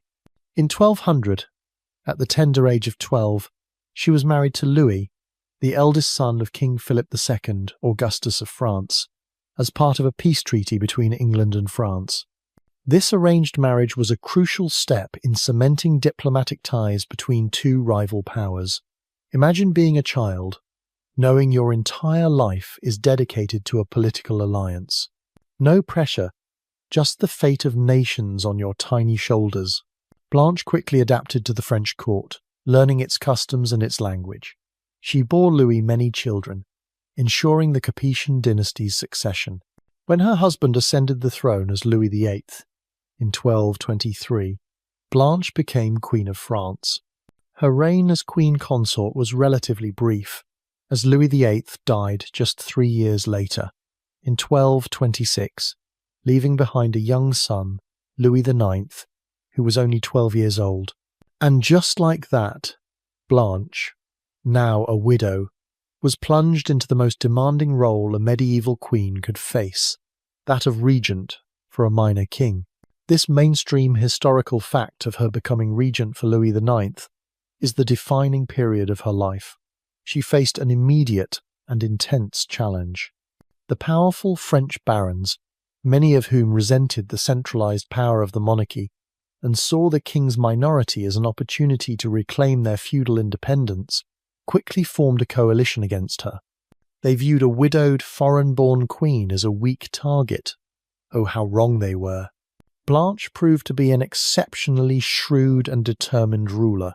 She was a master of diplomacy, military strategy, and political intrigue. She personally led armies, negotiated treaties, and outmaneuvered rebellious nobles. This quirky tidbit of her leading troops, rather than just advising from the sidelines, sets her apart. You can almost picture her, clad in armour, riding at the head of her forces, a formidable presence on the battlefield. She would travel tirelessly, moving from castle to castle, crushing rebellions with a combination of military force and diplomatic charm. It's like she was playing medieval chess on a grand scale, but her pieces were actual knights and castles, not just wooden figures. One of her most famous struggles was against the powerful Hugh X of Lusignan, the husband of our previous queen Isabella of Angoulême, making this a small world, isn't it? And other rebellious lords. Blanche systematically defeated them, sometimes by force, sometimes by winning them over with appeals to loyalty or strategic concessions. She secured peace with England, ensuring stability on that front, and she also brought the Albigensian Crusade, a religious war in southern France, to a close, integrating the region more firmly into the royal domain. Her regency wasn't just about survival, it was about strengthening the French monarchy for her son. However, her fierce protectiveness and uncompromising nature also earned her enemies and critics. Many of the French nobles resented being ruled by a woman, and a foreigner at that. There were whispers and rumours, typical for any powerful female ruler, questioning her morality and even suggesting impropriety with loyal supporters like Cardinal Romanus Frangipani. Such scandalous accusations were a common weapon used against powerful women in medieval courts, intended to undermine their authority. It's like the medieval version of a smear campaign, only instead of anonymous online comments, it was whispered in drafty castles. Even after her son Louis IX came of age in 1234, Blanche continued to exert significant influence. Louis, who would later be canonized as Saint Louis, held his mother in deep respect and often sought her counsel. She remained his closest advisor, participating in councils, corresponding with other rulers, and even managing the royal household. This continued influence, long after her official regency ended, demonstrates the enduring power she wielded. You could say she was the ultimate helicopter parent, but her hovering saved a kingdom. Her shocking death was not a sudden act of violence, but the cumulative effect of a life of relentless duty and the immense pressure of ruling. In 1248, when Louis IX departed on the Seventh Crusade to the Holy Land, he once again entrusted the regency of France to his mother, Blanche, despite her advanced age. She took on the immense responsibility with her usual vigour, but the strain proved too much. The disastrous news from the crusade, including her son's capture, weighed heavily on her.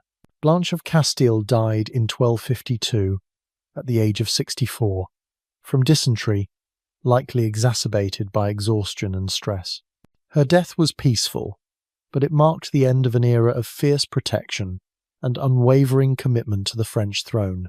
For a woman who had dedicated every fibre of her being to guarding and strengthening her son's kingdom, the very act of finally letting go, of succumbing to the natural course of life after such an intense struggle, can be seen as a profound death, the end of her perpetual vigilance. She was a queen who faced down rebellion, navigated treacherous politics, and held a fragile kingdom together with an iron grip. Her passing was the quiet end to a life that had roared with purpose. Historians still argue whether her stern, unyielding personality was a necessary trait for her success as regent, or if it ultimately limited her ability to forge broader alliances and truly unite the fractious French nobility.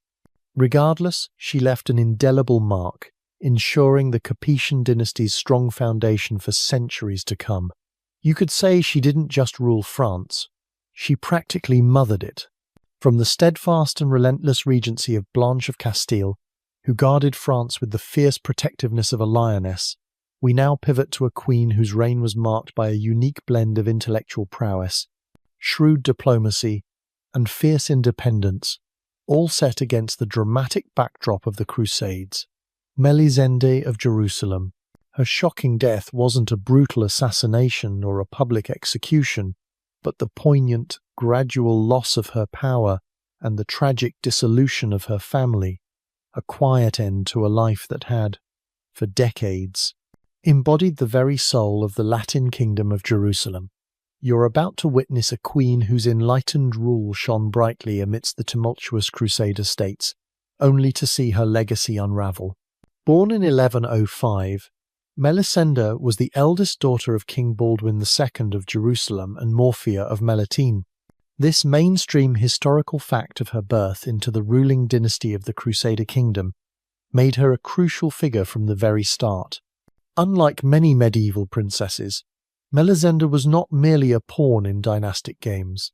She was exceptionally well educated, intelligent, and known for her strong will, qualities perhaps inherited from her Armenian mother. Her father, Baldwin II, recognizing her remarkable abilities and the lack of a male heir, took the groundbreaking step of naming her as his successor. This was highly unusual for the time, a testament to his faith in her capabilities. In 1129, to secure her succession and provide military support for the precarious Crusader kingdom, Melisenda was married to Fulk V, Count of Anjou, a wealthy and powerful French nobleman. The marriage agreement stipulated that Melisende would rule jointly with her husband and that her descendants would inherit the throne. This was a crucial mainstream historical fact, ensuring her continued authority. You can imagine the complex negotiations to ensure she retained power rather than being sidelined by her husband. It's like a medieval prenuptial agreement, but instead of protecting assets, it was protecting a crown. When Baldwin II died in 1131, Melisenda ascended the throne, initially ruling jointly with Fulk. However, Fulk quickly tried to sideline her, asserting his sole authority. Melisenda, drawing on her strong personality and the loyalty of the native Jerusalemite nobility, who resented Fulk's Angevin cronies, did not yield. She rallied her supporters, leading to a period of intense political tension and even armed conflict. This quirky tidbit of her direct challenge to her husband's usurpation of power showcases her incredible determination. She wasn't just queen, she ruled. It's almost like she looked at him and said, "Honey, this crown is big enough for both of us, but I'm wearing it." Eventually, a compromise was reached, and Melisende reasserted her co-rulership. Charters and official documents bore both their names, and she maintained her own separate household and revenues. She played a pivotal role in the kingdom's governance, diplomacy, and military affairs. When Fulk died in a hunting accident in 1143, Melisenda once again found herself sole ruler, acting as regent for her young son, Baldwin III. This was her true moment to shine. During her second regency, Melisende's rule was characterized by stability and significant cultural flourishing. She actively supported the arts, patronized religious institutions, and demonstrated remarkable diplomatic skill in maintaining the fragile peace between the various factions within the Crusader states and with their Muslim neighbours. She was widely respected by her subjects, both Latin and Eastern Christians. Her court in Jerusalem became a vibrant centre of learning and culture, attracting scholars and artists. It's almost like she turned a war-torn kingdom into a medieval Renaissance fair. However, as her son Baldwin III grew older, he, much like Constantine VI to Empress Irene, began to assert his right to rule independently. Their relationship became strained, exacerbated by ambitious nobles who sought to sow discord between mother and son. In 1152, Baldwin III demanded to rule alone, leading to an open conflict with his mother. This mainstream historical fact of the mother-son power struggle marked a painful turning point in her reign. Melisende, fiercely protective of her authority and perhaps clinging to the reins of power, initially refused to relinquish control. The kingdom was divided, with Baldwin ruling Tyre and Acre, and Melisende retaining control of Jerusalem and Nablus. The conflict eventually escalated into open warfare. Baldwin, perhaps reluctantly, besieged his mother in the Tower of David in Jerusalem. Melisende eventually surrendered, agreeing to retire to her estates in Nablus, while Baldwin became the sole reigning monarch. This was a shocking death to her direct rule, a painful yielding of power to her own son. It must have felt like a cruel irony, having fought so hard for her inheritance, only to lose it to her own flesh and blood. Despite this forced retirement, Melisende continued to wield considerable influence. Her wisdom and experience were still sought after, and she remained an important figure in the kingdom's politics. She even played a crucial diplomatic role, negotiating with her niece Theodora Komnena, another Byzantine connection, the wife of Emperor Manuel I Komnenos. She died in 1161, at the age of 56, after suffering a stroke. Melisenda of Jerusalem's shocking death wasn't a sudden, violent end, but the gradual, painful dismantling of her authority, culminating in her son's ascendancy. For a woman who had fought so hard to secure and maintain her power, to be ultimately sidelined by her own child must have been a profound emotional blow. Her legacy is one of an intelligent, capable, and often benevolent ruler in a uniquely challenging time. She defied gender norms by ruling in her own right, ensuring a period of relative stability and cultural growth for the Latin kingdom. Historians still argue whether Baldwin III's assertion of sole power was a necessary move to stabilise the kingdom after years of co-rulership, or if it was an act of filial betrayal against a strong and capable mother. Regardless, her story reminds us that even for the most powerful queens, the passage of power could be a bittersweet, even devastating experience. You could say her reign ended not with a bang, but with a family squabble and a quiet retirement. From the intellectual prowess and political savvy of Melisenda of Jerusalem, whose reign was defined by negotiation and a gradual relinquishing of power, we now travel back to the glittering yet treacherous Byzantine Empire, where a much younger queen found herself caught in a whirlwind of violence and shocking circumstance, Agnes of France. Her shocking death wasn't her own physical demise, but the traumatic witnessing of her child, husband's brutal murder, and her subsequent forced marriage to his much older, tyrannical killer, all before she was even a teenager. You're about to glimpse the terrifying reality of a child bride thrust into a world of Byzantine betrayal and bloodshed.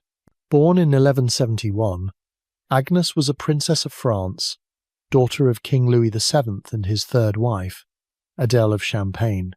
This mainstream historical fact of her French royal lineage made her a valuable piece on the chessboard of international diplomacy. At a time when East and West were often at odds, the Byzantine emperor, Manuel I Komnenos, sought to solidify an alliance with the powerful French monarchy. A strategic marriage was proposed.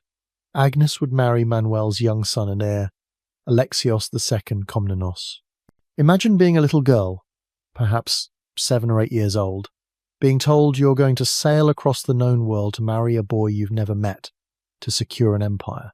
That's quite the arranged playdate. In 1179, the child Agnes embarked on her journey to Constantinople. Her arrival was met with immense pomp and ceremony, a dazzling display of Byzantine wealth and power. She was formally welcomed as Empress, given the Greek name Anna, and married to the 8-year-old Alexios II.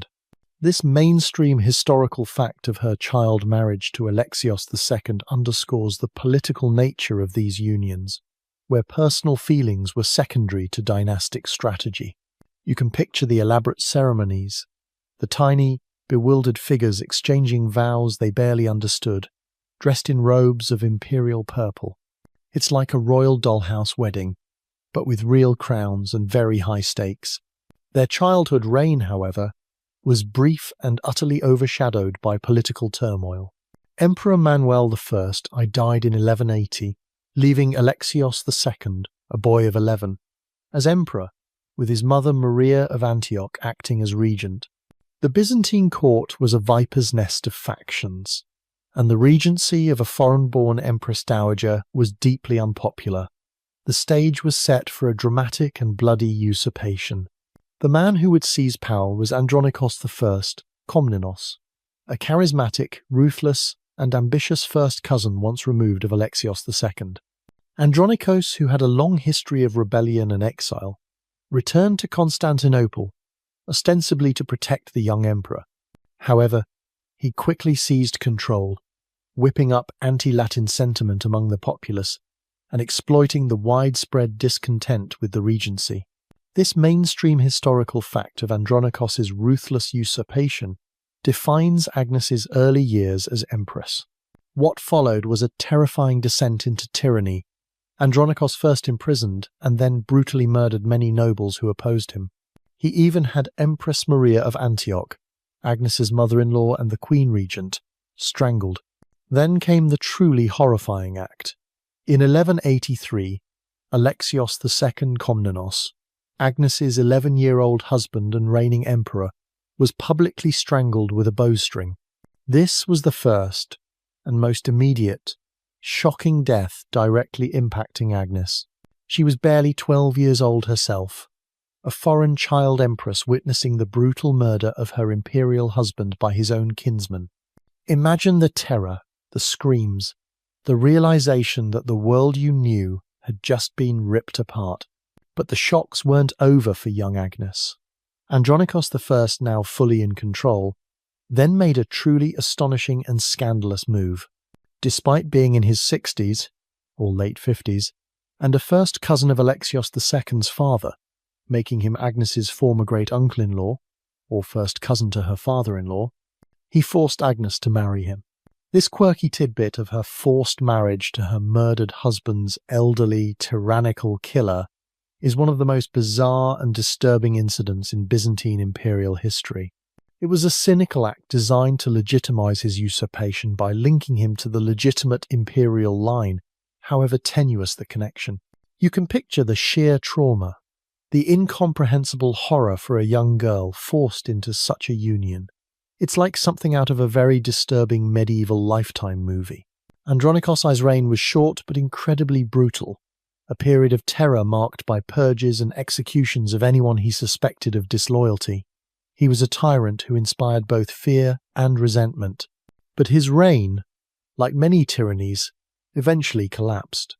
In 1185, a popular uprising erupted in Constantinople. Andronikos was captured by the enraged mob and subjected to a protracted, horrifically brutal public torture and dismemberment. This was the second shocking death that Agnes, now barely 14, witnessed, the gruesome demise of her second, much older, and tyrannical husband. Imagine seeing two emperors, one your child husband and one your monstrous captor, meet such violent ends. It was a brutal education in the precariousness of power. Agnes, incredibly, survived this upheaval. She was stripped of her imperial title but managed to remain in Constantinople. Her story, however, doesn't end in tragedy and seclusion. In a testament to her resilience, and perhaps a touch of luck, she eventually married Theodore Braunus, a prominent Byzantine general. She lived a long and relatively stable life with him, having at least 2 children, and was even present during the Fourth Crusade siege of Constantinople in 1204, where she negotiated with the Crusaders for the safety of her family. Agnes of France died peacefully sometime after 1204, possibly as late as 1220.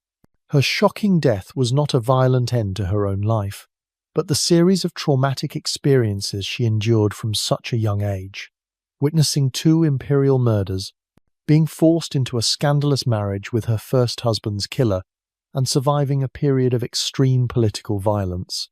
Her life story is a profound illustration of how a child, thrust into the crucible of medieval power, could be utterly consumed by its brutal realities.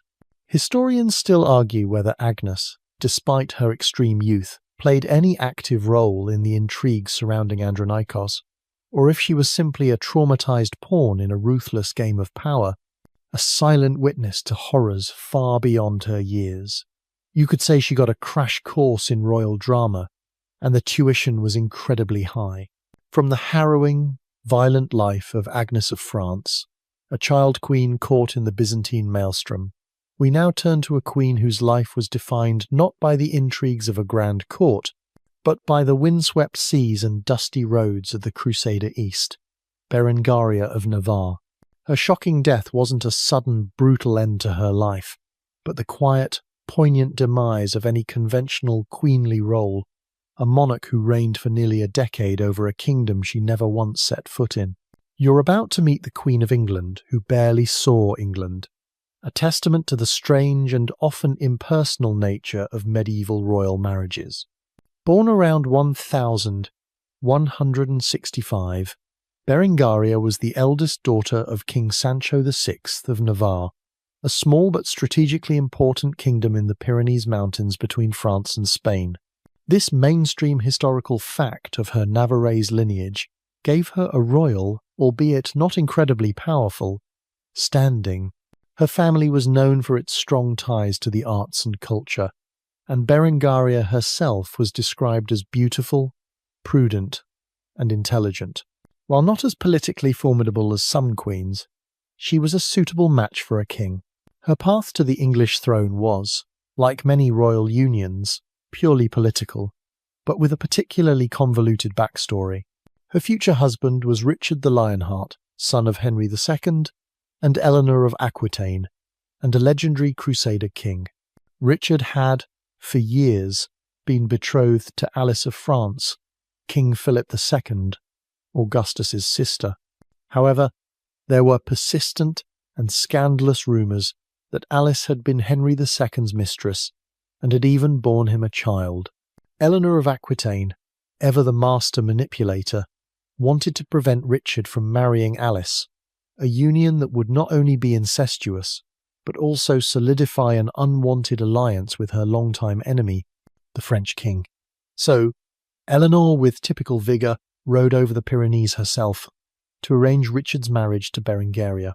This quirky tidbit of her formidable mother-in-law personally selecting her and overriding an existing royal betrothal is straight out of a medieval rom-com, only with more horses and less actual romance. The marriage was agreed upon, and Berengaria set out to meet her groom. But this wasn't a journey to a comfortable English palace. Richard was already en route to the Holy Land, leading the Third Crusade. Berengaria, accompanied by Eleanor of Aquitaine, sailed from Sicily to meet him. Their voyage was fraught with peril.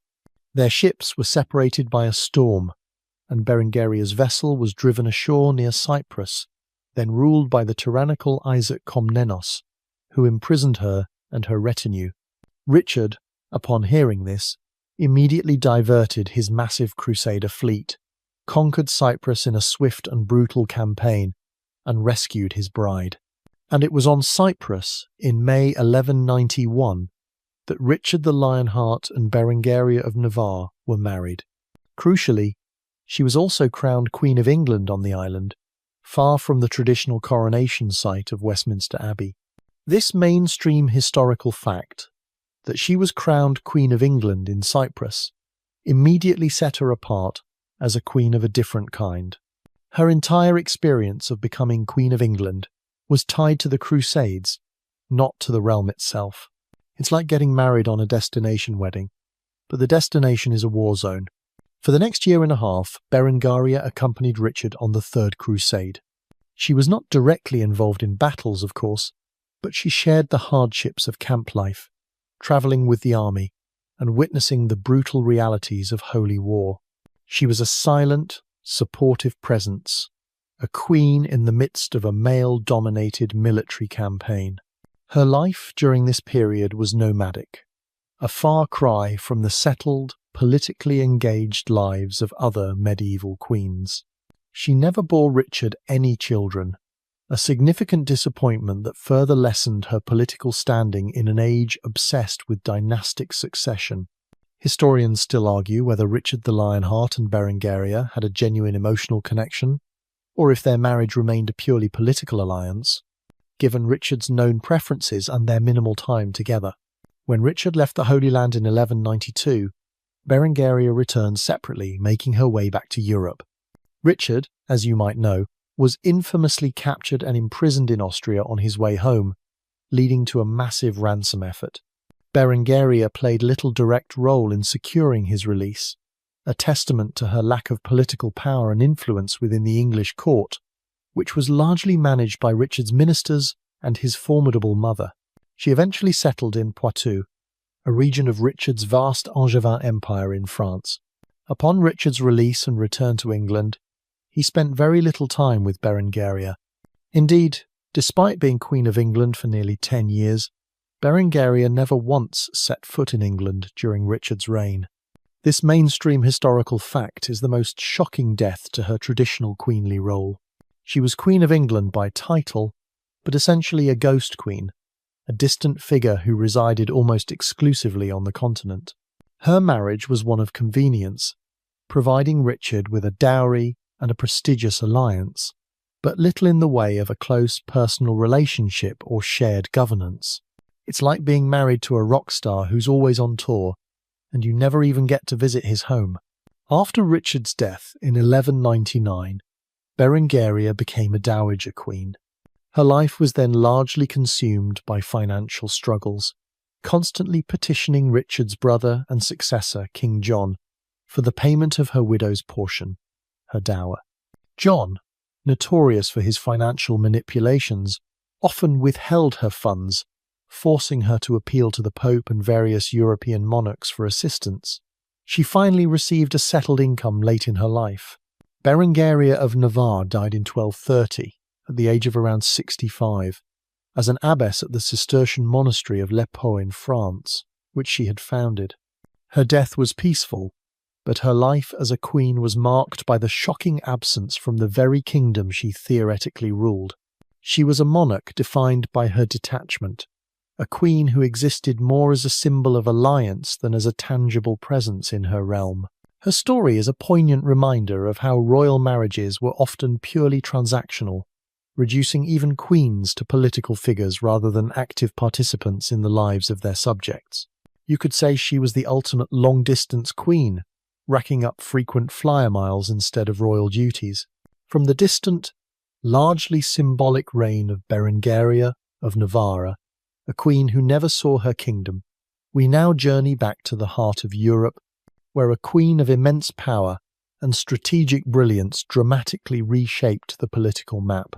Constance of Sicily. Her shocking death wasn't a sudden violent end for her personally, but the profound shift she enacted in European power dynamics, particularly after her husband's death, ensuring the survival of her unique dynasty against overwhelming odds. You're about to witness a quiet, convent-raised princess who became an empress, a queen, and the mother of one of history's most fascinating rulers, navigating betrayal and ambition with remarkable foresight. Born in 1154, Constance was the posthumous daughter of Roger II, the great Norman king of Sicily. This mainstream historical fact of her birth into the ruling Norman House of Sicily made her a crucial, though initially overlooked, figure. For much of her early life, she was kept in a convent, reportedly destined for a religious life. This was partly due to a prophecy that her marriage would ruin Sicily, and partly because her nephew, King William II, was young and expected to produce heirs. However, as William's reign progressed without a legitimate child, Constance, his only legitimate aunt, slowly emerged as the potential heir to the prosperous and culturally rich Kingdom of Sicily, which then encompassed not just the island but also much of southern Italy. Her life took an astonishing turn in 1184 when, at the age of 30, she was unexpectedly released from the convent. Her nephew, King William II, realizing he had no other viable heir, arranged a monumental marriage for her. In 1186, Constance was married to Henry VI, son of the Holy Roman Emperor Frederick Barbarossa. This mainstream historical fact, that her marriage to Henry VI united the Kingdom of Sicily with the vast Holy Roman Empire, was arguably the most significant political event of its kind in 12th century Europe. Imagine the shockwaves. Two colossal powers, previously rivals, now joined by a single dynastic bond. It was like the ultimate medieval power merger, but instead of stocks and bonds, it involved crowns and armies. This union was initially met with great apprehension in Sicily.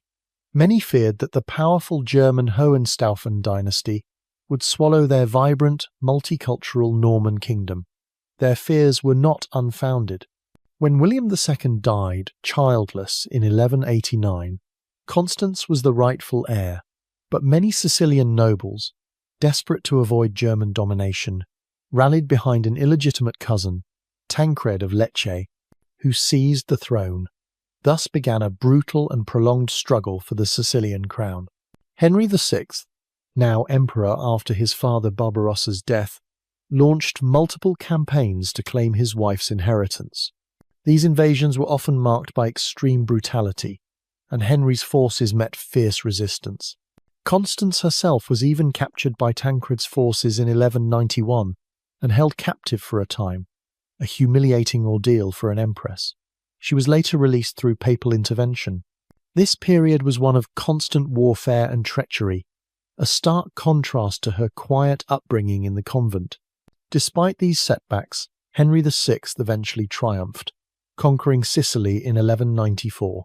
Constance and Henry were crowned King and Queen of Sicily. Their triumph, however, was quickly followed by an even more significant event. On the 26th of December, 1194, in the town of Iesi, at the remarkable age of 40, considered quite old for childbirth in the Middle Ages, Constance gave birth to a son, Frederick Roger. The birth was so momentous, and there had been so many rumours questioning her ability to conceive due to her age and previous convent life, that Constance famously gave birth in a public pavilion. She invited many noble women to witness the event, even having them sign affidavits, to dispel any doubt about the legitimacy of the child. This quirky tidbit of her public birth to prove legitimacy is one of the most memorable anecdotes of her life. Imagine being a medieval noblewoman, invited to witness a queen giving birth, just to make sure it's all above board. That's a unique kind of party favour. However, Constance's time as reigning Queen of Sicily alongside her husband was short-lived. In 1197, Henry VI died suddenly in Messina, possibly from malaria though. As always with powerful medieval deaths, whispers of poison circulated. Constance, now a widow, faced an immense challenge. Her young son Frederick was only 3 years old, and the vast Hohenstaufen Empire was once again in turmoil. The German princes immediately began to elect a new king, threatening to sideline Frederick entirely. In a shrewd and decisive move that would profoundly shape the future of Europe, Constance acted to protect her son's inheritance in Sicily. She publicly renounced her son's claim to the Holy Roman Empire, instead proclaiming him King of Sicily alone. More shockingly, she placed the young Frederick under the guardianship of Pope Innocent III, the powerful head of the Catholic Church. This mainstream historical fact of her aligning with the papacy and separating Sicily from the empire was a complete reversal of her husband's policy, which aimed to unify them. Constance then ruled Sicily as regent for her son with firm hand. She dismissed many of the German administrators Henry had appointed, replacing them with local Sicilian nobles. She systematically dismantled the German influence in Sicily, prioritizing the independence and stability of her Norman kingdom for her son. Her shocking death was not a violent end, but her deliberate, strategic choice made to secure her son's future, which effectively killed the direct Hohenstaufen imperial control over Sicily. It was a profound political pivot. Constance of Sicily died peacefully in Messina in 1198, barely a year after her husband, leaving her 3-year-old son, Frederick II, in the care of the Pope. Her foresight and political acumen during this brief regency were extraordinary. She ensured that Frederick, despite losing his immediate claim to the Holy Roman Empire, secured his birthright in Sicily, a foundation from which he would later rise to become one of the most powerful and enigmatic rulers of the Middle Ages. Historians still argue whether Constance's decision to place her son, Frederick II, under papal guardianship after Henry VI's death was a desperate act of a grieving mother to secure his safety, or a calculated political maneuver to protect Sicily from German domination and establish an independent future for her dynasty. Whatever her true motivations, her death marked the end of her direct involvement, but the beginning of an astonishing reign for her son, forever shaped by her choices. You could say she played the ultimate chess game, and her son was the queen she protected. From the quiet, strategic brilliance of Constance of Sicily, who shrewdly secured her dynasty's future, we now travel to a queen whose name is synonymous with political ruthlessness and the brutal religious wars that tore France apart, Catherine de' Medici. Her shocking death wasn't her own physical end, but the profound and terrifying loss of innocence and humanity that many believe she sacrificed in her relentless pursuit of power and stability for her children. You're about to meet a Queen Mother whose shadow looms large over one of the bloodiest chapters in French history. Born in Florence, Italy, in 1519, Catherine was a member of the powerful Medici family, the famed banking dynasty that effectively ruled Florence and played a dominant role in Renaissance Italy. This mainstream historical fact of her Florentine, non-royal birth distinguished her from many queens who were born into established monarchical lines. Orphaned within weeks of her birth, she was raised by various relatives, including popes, which provided her with a unique education in Italian politics, diplomacy, and the Machiavellian arts of power. Imagine a childhood spent learning about banking and papal intrigue instead of embroidery and dancing. No wonder she turned out to be a force of nature. At the age of 14, in 1533, Catherine was married to Henry, the second son of King Francis I of France. This marriage, arranged by her uncle Pope Clement VII, was a prestigious alliance for the Medici, linking them to one of Europe's most powerful monarchies. She became Duchess of Orléans. When Henry's older brother died unexpectedly in 1536, Henry became the Dauphin, heir to the throne, and Catherine became the future Queen of France. Her early years at the French court were challenging. She struggled for 10 years to produce an heir, a grave concern for a royal wife, especially when surrounded by rivals who whispered about her infertility. Moreover, she was constantly overshadowed by Diane de Poitiers, her husband Henry's much older and long-time mistress, who held immense influence over him. Catherine endured this with remarkable patience and discretion, learning, observing, and biding her time. This quirky tidbit of her patient endurance of her husband's mistress for decades showcases her incredible self-control and strategic thinking. It's like being in a love triangle, but the other woman has more power, more jewels, and basically runs your house. Her moment to truly seize power came in 1559. After reigning for just over a decade as King Henry II, her husband died in a freak jousting accident, ironically wounded by a splinter from a lance.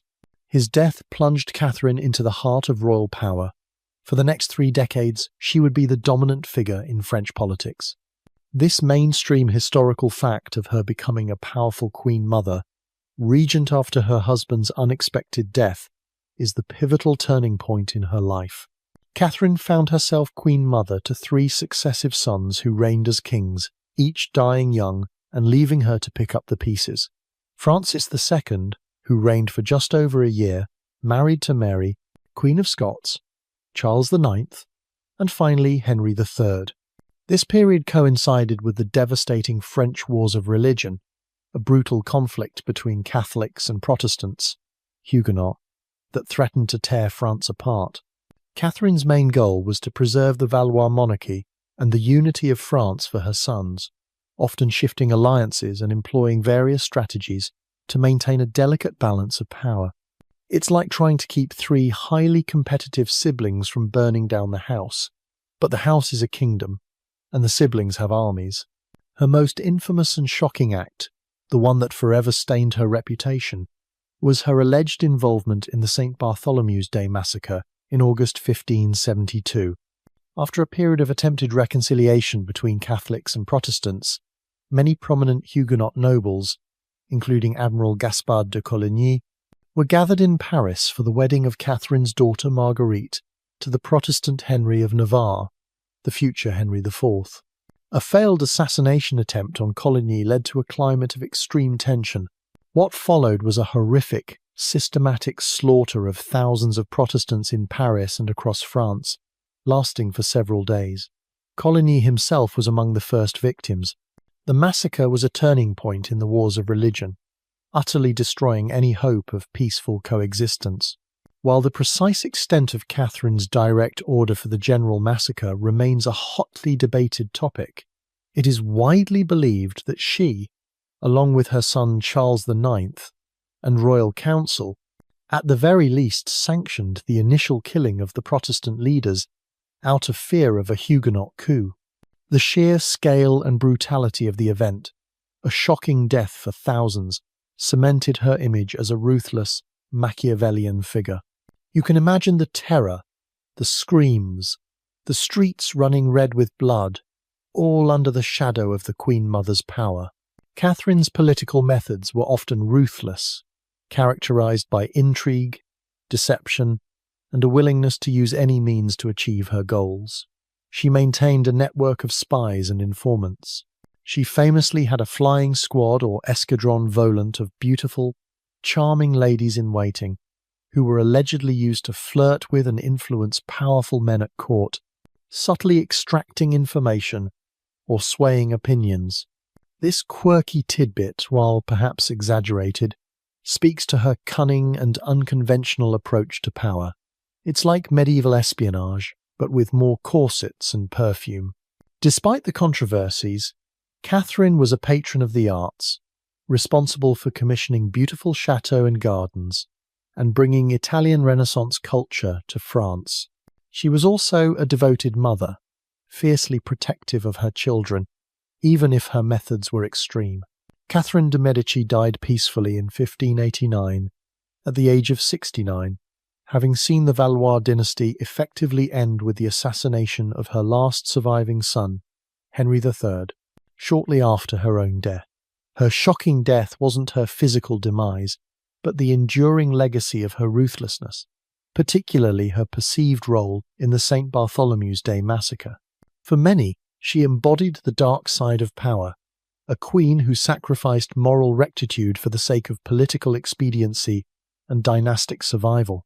Historians still argue whether Catherine de' Medici directly ordered or merely sanctioned the St. Bartholomew's Day massacre, and to what extent her actions were driven by religious fanaticism versus a desperate attempt to consolidate royal power amidst civil war.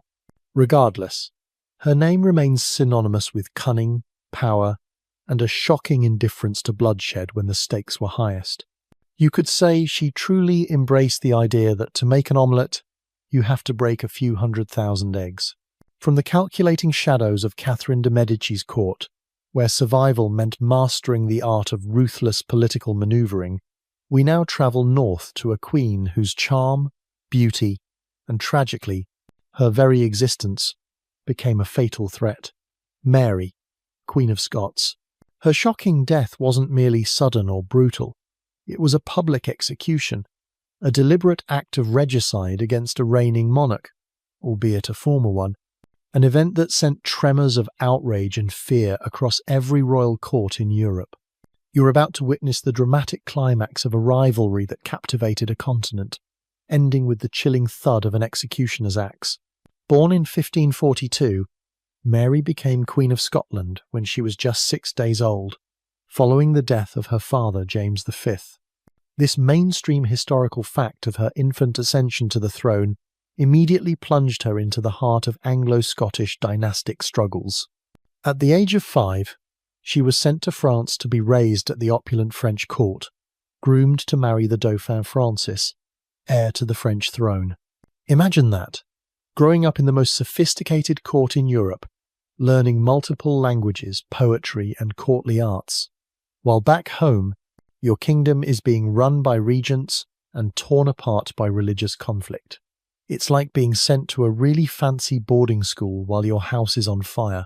In 1558, Mary married Francis, and when his father, Henry II, Catherine de' Medici's husband, remember, died in 1559, Mary became Queen Consort of France as well as Queen of Scotland. For a brief, dazzling period, she held 2 crowns. However, her happiness was short-lived. Francis II, a sickly boy, died in 1560, leaving Mary a young widow at just 18 years old. With her French chapter closed, she made the momentous decision to return to her native Scotland in 1561. Her return was fraught with peril. Scotland was now a predominantly Protestant country, influenced by the fiery reformer John Knox, who openly challenged Mary's Catholic faith and her right to rule. Mary, charming and adaptable, attempted to bridge the divide, but her Catholic beliefs and her upbringing in the lavish French court were constant sources of suspicion for the austere Scottish nobles. This was a classic clash of cultures and faiths, a queen trying to hold on to her inherited traditions in a rapidly changing world. You could say she was trying to blend in, but her tiara kept giving her away. Her personal life soon became a tangled web of scandal and tragedy. In 1565, she married her dashing, but arrogant and dissolute, cousin Henry Stuart, Lord Darnley, hoping to strengthen her claim to the English throne, as both were grandchildren of Henry VII of England. The marriage quickly soured. Darnley became jealous of Mary's close relationship with her Italian private secretary, David Rizzio, and in a shocking act of violence, a group of nobles, led by Darnley himself, murdered Rizzio right in front of a pregnant Mary in 1566. This mainstream historical fact of Rizzio's murder was a brutal violation of the Queen's person and authority. Then came the truly explosive event. In February 1567, Darnley's house, Kirkerfield, exploded. Darnley's body was found in the garden, apparently strangled, having escaped the blast. The prime suspect was James Hepburn, Earl of Bothwell, a powerful Scottish nobleman who quickly became Mary's lover. Mary's controversial marriage to Bothwell just 3 months after Darnley's murder sent shockwaves across Europe and irrevocably destroyed her reputation. Many believed she was complicit in Darnley's death, or at the very least, incredibly naive. It's like something out of a medieval true crime podcast, where everyone's a suspect, and the Queen's the biggest one. The Scottish nobility, outraged by these events, rebelled. Mary was defeated, imprisoned, and forced to abdicate in favour of her infant son, James VI, who would later become James I of England. In 1568, she escaped her captivity and fled to England, seeking refuge and aid from her cousin, Queen Elizabeth I. This proved to be her final, fatal mistake. Elizabeth I herself in an impossible dilemma. Mary was a Catholic monarch with a strong claim to the English throne, a direct descendant of Henry VII. She became a rallying point for English Catholics and for foreign powers, like France and Spain, who wished to depose Protestant Elizabeth. Elizabeth could not return Mary to Scotland, where she might be executed, nor could she allow her to flee to Europe, where she might raise an army against England, nor could she simply release her in England, too dangerous. So, for the next 19 years, Mary was held in comfortable but secure imprisonment in various English castles, a royal prisoner who was both a political liability and a constant threat. During her long captivity, Mary became the unwitting, or perhaps willing, centre of numerous Catholic plots to assassinate Elizabeth and place Mary on the English throne. Elizabeth's spymaster, Francis Walsingham, meticulously gathered evidence against her. The turning point came with the Babington plot in 1586. This mainstream historical fact involved a conspiracy to assassinate Elizabeth, which Walsingham uncovered by intercepting coded letters between Mary and the plotters. Mary's letters, in which she explicitly sanctioned the plot, provided the undeniable proof Elizabeth needed. Mary was put on trial for treason. Despite her eloquent defence, she was found guilty. Elizabeth, agonising over the decision, hesitated for months to sign the death warrant for a fellow anointed queen. However, pressure from her Parliament and Privy Council, coupled with renewed fear for her own life, ultimately prevailed. On the 8th of February, 1587, Mary, Queen of Scots, met her end at Fotheringay Castle. Her shocking death was a public execution by beheading. She dressed elaborately for the occasion, choosing a black outer gown over a crimson velvet petticoat, the liturgical colour of martyrdom in the Catholic Church. The execution itself was gruesome. The first blow of the axe missed her neck and struck the back of her head. The second blow severed her head, but the executioner had to use a third stroke to complete the job. As he held up her severed head, it was discovered that she had been wearing a wig, and her natural hair, now short and grey, was revealed. This quirky tidbit of the wig and the reveal of her natural hair adds a macabre, almost theatrical detail to the horrific scene. And in a final poignant moment, as her attendants removed her clothes, her small Skye terrier, normally hidden in her skirts, scampered out and lay down by her head, refusing to be comforted. Mary, Queen of Scots, was a tragic figure, a queen whose life was dominated by political and religious conflict, leading to a truly shocking and brutal end. Her execution was meant to be a warning, but it instead made her a martyr for Catholics and a symbol of royal injustice for centuries. Historians still argue whether Mary was a willing participant in the plots to assassinate Elizabeth I, or if she was largely a naive pawn manipulated by others and ultimately framed to remove a dangerous rival. Regardless, her death echoed through history, a chilling reminder of the ultimate price of a crown. You could say she literally lost her head over a crown. From the dramatic, bloody end of Mary, Queen of Scots, a queen who fought desperately for her claim, we now turn to a far more poignant, almost heartbreaking, tale of a young woman thrust unwillingly into the vortex of royal power, only to be consumed by it, Lady Jane Grey. Her shocking death wasn't due to her own ambition or direct misdeeds, but rather the brutal, swift execution of an innocent, a pawn sacrificed in a ruthless game of political chess. You're about to witness the tragic fate of the 9-day Queen, a fleeting monarch whose brief reign and sudden demise serve as a chilling reminder of the precariousness of power in Tudor England. Born around 1537, Lady Jane Grey was a great-granddaughter of King Henry VII, through his younger daughter, Mary. This mainstream historical fact made her a member of the extended royal family, but seemingly far removed from direct succession. She received an exceptional humanist education, speaking Latin, Greek, Hebrew, and Italian, and was known for her piety and sharp intellect. Imagine a teenager who preferred reading Plato to going to parties. Quite the intellectual, even by modern standards.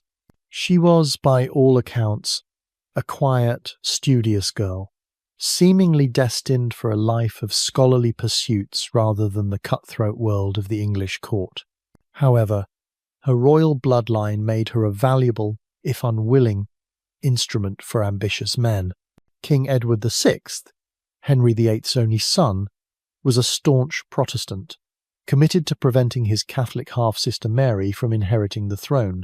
As Edward's health rapidly declined in 1553, powerful figures at court, notably John Dudley, Duke of Northumberland, the king's chief minister, saw an opportunity to secure Protestant succession and maintain their own influence. They hatched a desperate plan. This quirky tidbit of her being used as a tool in a conspiracy highlights the ruthless political landscape of the time. Northumberland quickly arranged a marriage between his own son, Guildford Dudley, and Lady Jane Grey in May 1553. This strategic alliance was meant to cement her position within the powerful Dudley faction. Then, on his deathbed, Edward VI, heavily influenced by Northumberland, drew up a new will, bypassing his half-sisters Mary and Elizabeth, and naming Lady Jane Grey as his successor. This mainstream historical fact of Edward's devise for the succession, explicitly naming Jane as heir, was a radical departure from established custom and law. It was, essentially, a coup orchestrated on royal parchment. You can almost picture the hushed, hurried meetings in the king's sick room, the frantic scribbling as they tried to rewrite history. When Edward VI died on the 6th of July, 1553, the council proclaimed Lady Jane Grey as Queen of England. She was reportedly shocked and reluctant, fainting when the news was delivered. She reportedly accepted the crown with tears, stating she knew it was not hers by right. Imagine that, being told you're queen, and your first reaction is, "Oh no, not me." It's like winning the lottery, but the prize is a death sentence. Her brief, ill-fated reign lasted just 9 days. Hence her enduring moniker, the 9-Day Queen. Meanwhile, Mary Tudor, King Henry VIII's eldest daughter and the rightful heir by her father's will, rallied support. She was immensely popular, especially in Catholic areas, and many nobles and commoners alike felt that the succession should follow the traditional lines. Her legitimacy, and her courage in asserting her claim, quickly gained traction. Northumberland's attempt to crush Mary's rebellion failed, as his troops deserted him. Faced with overwhelming support for Mary, the Privy Council swiftly abandoned Jane and proclaimed Mary as Queen on the 19th of July, 1553. Lady Jane Grey, her husband Guildford Dudley, and many of her family members were imprisoned in the Tower of London. Jane was tried for high treason in November 1553, found guilty, and sentenced to death. Initially, Mary I, now Queen, was reluctant to execute her young cousin. She hoped that Jane, a devout Protestant, would convert to Catholicism and perhaps live a quiet life, posing no further threat. She even sent a chaplain to try to persuade Jane to recant her Protestant faith. However, events conspired against Jane. A rebellion, known as Wyatt's Rebellion, erupted in January 1554, aiming to overthrow Mary and place Elizabeth on the throne, or possibly even Jane.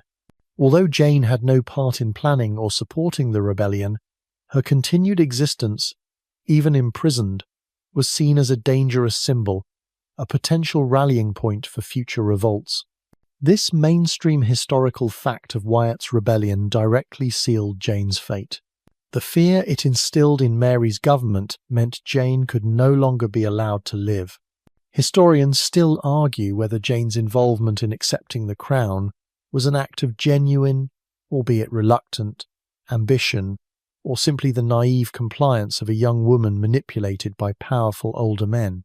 On the 12th of February, 1554, Lady Jane Grey walked to the scaffold within the Tower of London. She delivered a calm, articulate speech, acknowledging her wrongdoing in accepting the crown, but asserting her innocence of any intentional malice against the Queen. She calmly recited a psalm, handed her prayer book to her attendant, and knelt. Her husband, Guildford Dudley, had been executed just hours before. Within sight of her window, a cruel extra layer of emotional torture. This quirky tidbit of her final, dignified composure, despite the horror, makes her story even more tragic. You can almost feel the hush, the weight of the air, as a young life was extinguished. Her shocking death was a rapid, utterly unjustifiable execution.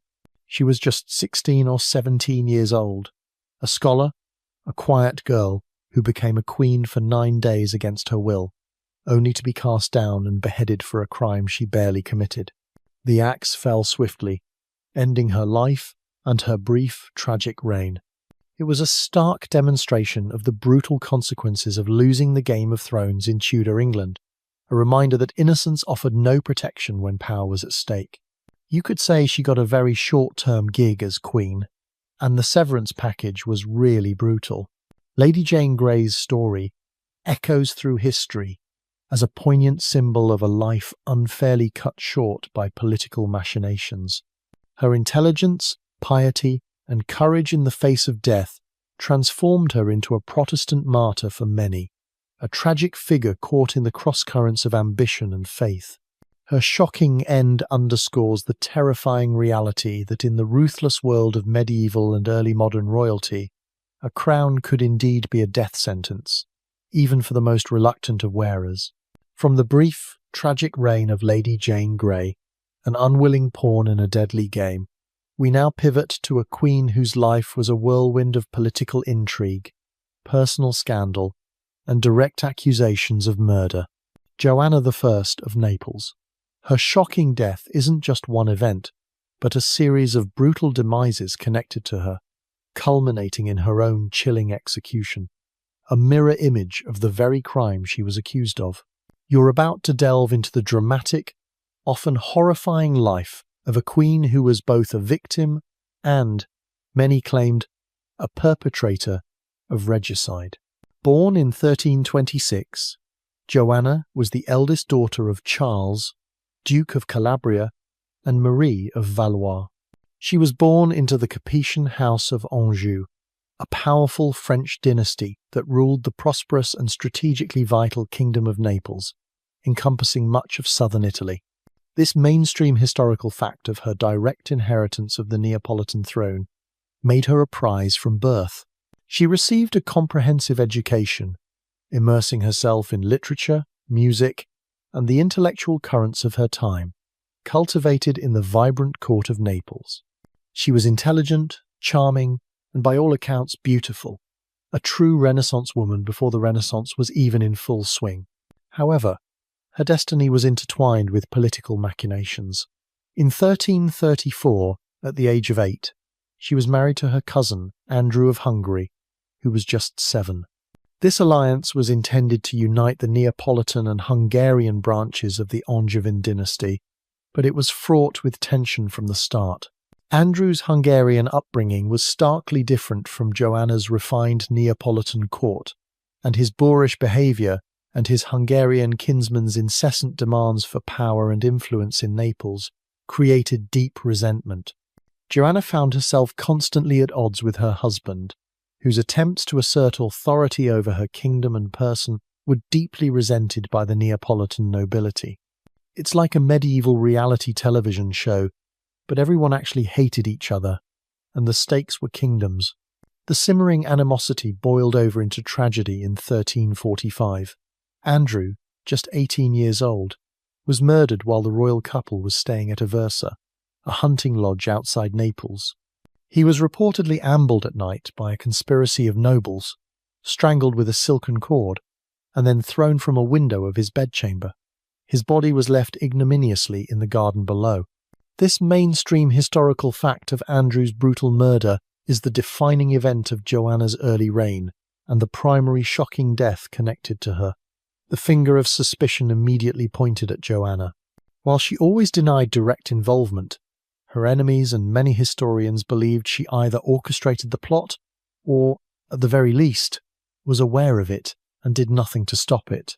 Imagine the sheer horror of waking up to find your husband murdered, his body sprawled outside your window, and everyone pointing at you. Andrew's murder triggered a crisis. Louis I of Hungary, Andrew's vengeful elder brother, immediately invaded Naples, seeking to punish Joanna and seize the kingdom. Joanna, realizing the precariousness of her position, fled to her family's other possession, the county of Provence in modern-day France. There, she sought refuge, and crucially, a trial by her feudal overlord, Pope Clement VI, who resided in Avignon. In a brilliant display of legal and rhetorical skill, Joanna pleaded her case before the Pope in 1348. She convinced him of her innocence, arguing that she was either a victim of circumstance or simply overwhelmed by the events.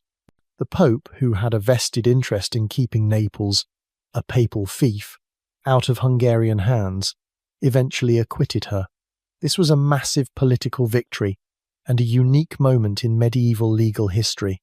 You could say she gave a persuasive speech that even medieval lawyers would envy. Despite her acquittal, Joanna's life remained a whirlwind of political and personal turmoil. To secure her position and gain allies, she married 3 more times: Louis of Taranto, her cousin who later became king, James IV of Majorca, and Otto, Duke of Brunswick. Each marriage was a strategic move, often bringing new claims and fresh conflicts. She spent much of her long reign battling Hungarian incursions, internal rebellions, and the ambitions of various relatives who believed they had a better claim to Naples and Provence. She was a constant warrior on the diplomatic and often literal battlefield, fighting tooth and nail to retain her kingdom. Joanna was also a patron of the arts and learning, continuing the enlightened traditions of her Norman predecessors in Naples. She was intelligent, cultured, and surprisingly resilient, managing to hold on to her throne for over 3 decades despite incessant challenges.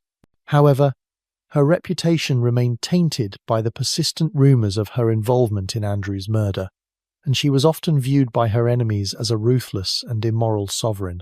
Her shocking death came in 1382, mirroring the very act that had defined her youth.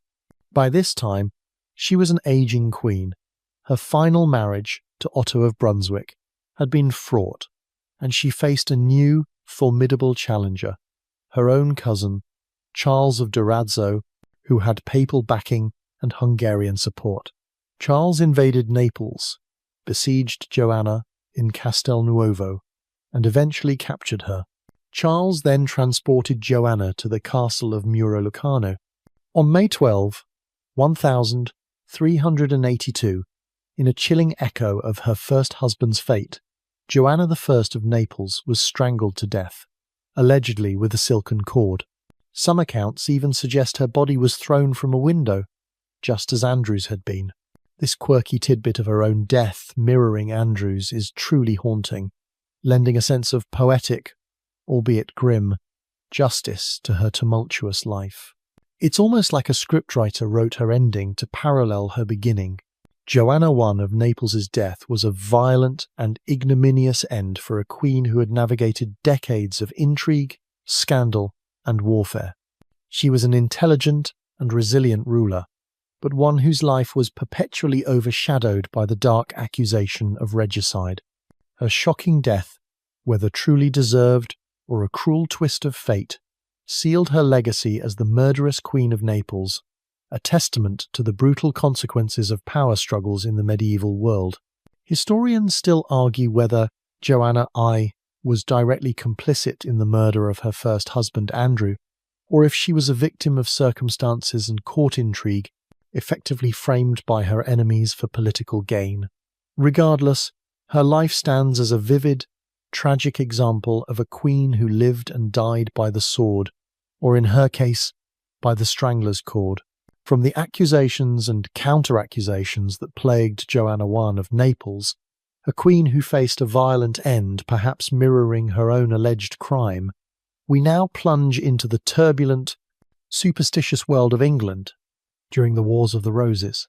Here, you're about to meet a queen whose very ascent to the throne was deemed scandalous and whose later life was haunted by accusations of dark magic, Elizabeth Woodville. Her shocking death wasn't her physical demise, but the agonizing loss of her sons, the princes in the Tower, a tragedy often attributed to dark forces and ambition. You're about to witness a woman who climbed from gentry to queen, only to see her royal dreams for her children brutally extinguished. Born around 1437, Elizabeth Woodville was not of the highest nobility, but rather from a respected gentry family. Her father, Richard Woodville, was a knight, and her mother, Jacquetta of Luxembourg, was a truly aristocratic figure connected to European royalty. Elizabeth was a widow when she met the king, her first husband, Sir John Grey of Groby, having died fighting for the Lancastrian cause, the opposing side, at the Second Battle of St Albans. She was left with 2 young sons and no means of support. Imagine being a young widow, approaching the victorious King Edward IV, a dashing Yorkist monarch, to plead for the return of your late husband's lands. What happened next was utterly unprecedented, and created a scandal that rippled through the English court. King Edward IV, instead of simply granting her request, fell deeply in love with Elizabeth. In a secret ceremony in 1464 they were married. This mainstream historical fact, her secret marriage to King Edward IV, making her a commoner queen, was a revolutionary act that infuriated much of the English nobility. Kings simply didn't marry their subjects, especially not a widow with 2 children, and certainly not without political advantage. It was seen as impulsive, romantic, and deeply foolish by the established powers. It's like a medieval fairy tale, but everyone in the kingdom is really annoyed about it. The new queen's rise was swift, and so was that of her large, ambitious family. The Woodvilles, previously a relatively minor gentry family, were rapidly elevated to positions of power, wealth, and influence. Elizabeth had 5 brothers and 6 sisters, and they all made advantageous marriages to prominent noble families, accumulating titles and lands. This rapid ascent of the new money Woodvilles fueled intense resentment from the old, established nobility, particularly from Richard Neville, the powerful Earl of Warwick, known as the Kingmaker, who had essentially put Edward IV on the throne and had plans for a more politically advantageous marriage for him. The Wars of the Roses, the brutal civil conflict between the houses of York and Lancaster, continued to rage during Elizabeth's reign. She and her family were constantly embroiled in the shifting tides of loyalty and rebellion. At one point, Warwick, in alliance with Edward's brother George, Duke of Clarence, even briefly deposed Edward IV and imprisoned Elizabeth's family. Elizabeth herself had to seek sanctuary, often fleeing into Westminster Abbey, a desperate measure for a queen seeking refuge during periods of extreme danger. This cycle of conflict and fleeting safety kept her on edge, constantly fighting for her position and that of her children. Then, tragedy struck. In 1483, King Edward IV died suddenly, leaving behind his 2-year-old son, Edward V, as the new king. Elizabeth, now Queen Dowager and Queen Mother, attempted to secure her son's succession and her own regency. However, Edward IV's youngest brother, Richard, Duke of Gloucester, the future King Richard III, swiftly moved to seize power. He intercepted young King Edward V and his younger brother, Richard, Duke of York, bringing them to the Tower of London, ostensibly for their safety and preparation for coronation. These two boys became famously known as the Princes in the Tower. Richard III then orchestrated a parliamentary act, the Titulus Regius, which declared Edward IV's marriage to Elizabeth Woodville invalid, claiming it was bigamous due to a pre-contract. This declared all of Elizabeth's children with Edward illegitimate, effectively disinheriting them. Richard III then seized the crown for himself. The shocking death here is not Elizabeth's own, but the disappearance and presumed murder of her beloved sons, the Princes in the Tower. They were last seen alive in the Tower of London in the summer of 1483. Their fate remains one of history's most enduring mysteries, but it's widely believed they were murdered on Richard's orders. For a mother, the loss of her children in such a chilling, uncertain manner, especially after they were stripped of their birthright, must have been a living death. Adding to her torment, Richard III publicly accused Elizabeth Woodville of witchcraft.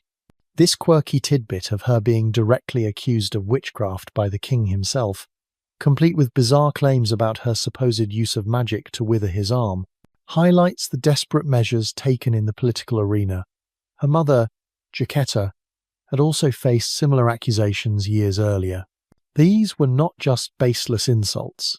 Accusations of witchcraft in the 15th century were incredibly serious and could lead to torture and execution. It's like being accused of cheating on your taxes, but the penalty is being burned at the stake. Despite her immense personal losses and the terrifying accusations, Elizabeth Woodville demonstrated remarkable resilience. In a desperate, pragmatic alliance, she famously joined forces with Margaret Beaufort, the staunch Lancastrian mother of Henry Tudor, to end the Wars of the Roses. Their pact, Henry Tudor would invade England, defeat Richard III, and marry Elizabeth's eldest daughter, Elizabeth of York, uniting the warring houses. This bold plan succeeded. Henry Tudor defeated Richard III at the Battle of Bosworth Field in 1485, becoming King Henry VII and marrying Elizabeth of York. Elizabeth Woodville's daughter became Queen of England, and her grandson became the future Henry VIII. The Wars of the Roses were finally over. Elizabeth Woodville spent her final years in the relative quiet of Bermondsey Abbey, a monastery. Whether this was a forced retirement or a personal choice is debated. She died peacefully in 1492. Her shocking death was not physical, but the traumatic demise of her royal aspirations for her sons and the terrifying accusations that plagued her life, all against the backdrop of a ruthless struggle for the English throne. She was a woman who saw her family rise to unimaginable heights, only to plummet into a terrifying abyss. Historians still argue whether Elizabeth Woodville actively practiced any form of witchcraft, or if the accusations against her were entirely politically motivated, a desperate attempt by Richard III to legitimize his usurpation and discredit her and her family. Regardless, Her name remains forever linked to the chilling mystery of her lost sons and the dark whispers of magic in the court. From the quiet, tragic accusations that shadowed Elizabeth Woodville, a queen whose life was haunted by loss, we now turn to a true titan of the Middle Ages, a woman whose name still rings with power, intellect, and relentless ambition, Eleanor of Aquitaine. Her shocking death wasn't a sudden, violent end, but a long, agonizing period of imprisonment, a living burial that attempted to extinguish her spirit and her influence. Yet, like a phoenix, she rose from those ashes to wield even greater power. You're about to meet a queen who ruled 2 kingdoms, rode on crusade, and defied virtually every expectation placed upon medieval women. Born around 1122, Eleanor was the eldest daughter of William X, Duke of Aquitaine and Count of Poitou.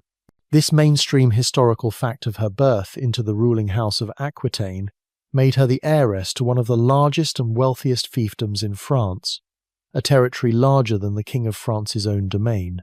She received an exceptional education for her time, immersed in the vibrant troubadour culture of Aquitaine, where poetry, music, and the arts flourished.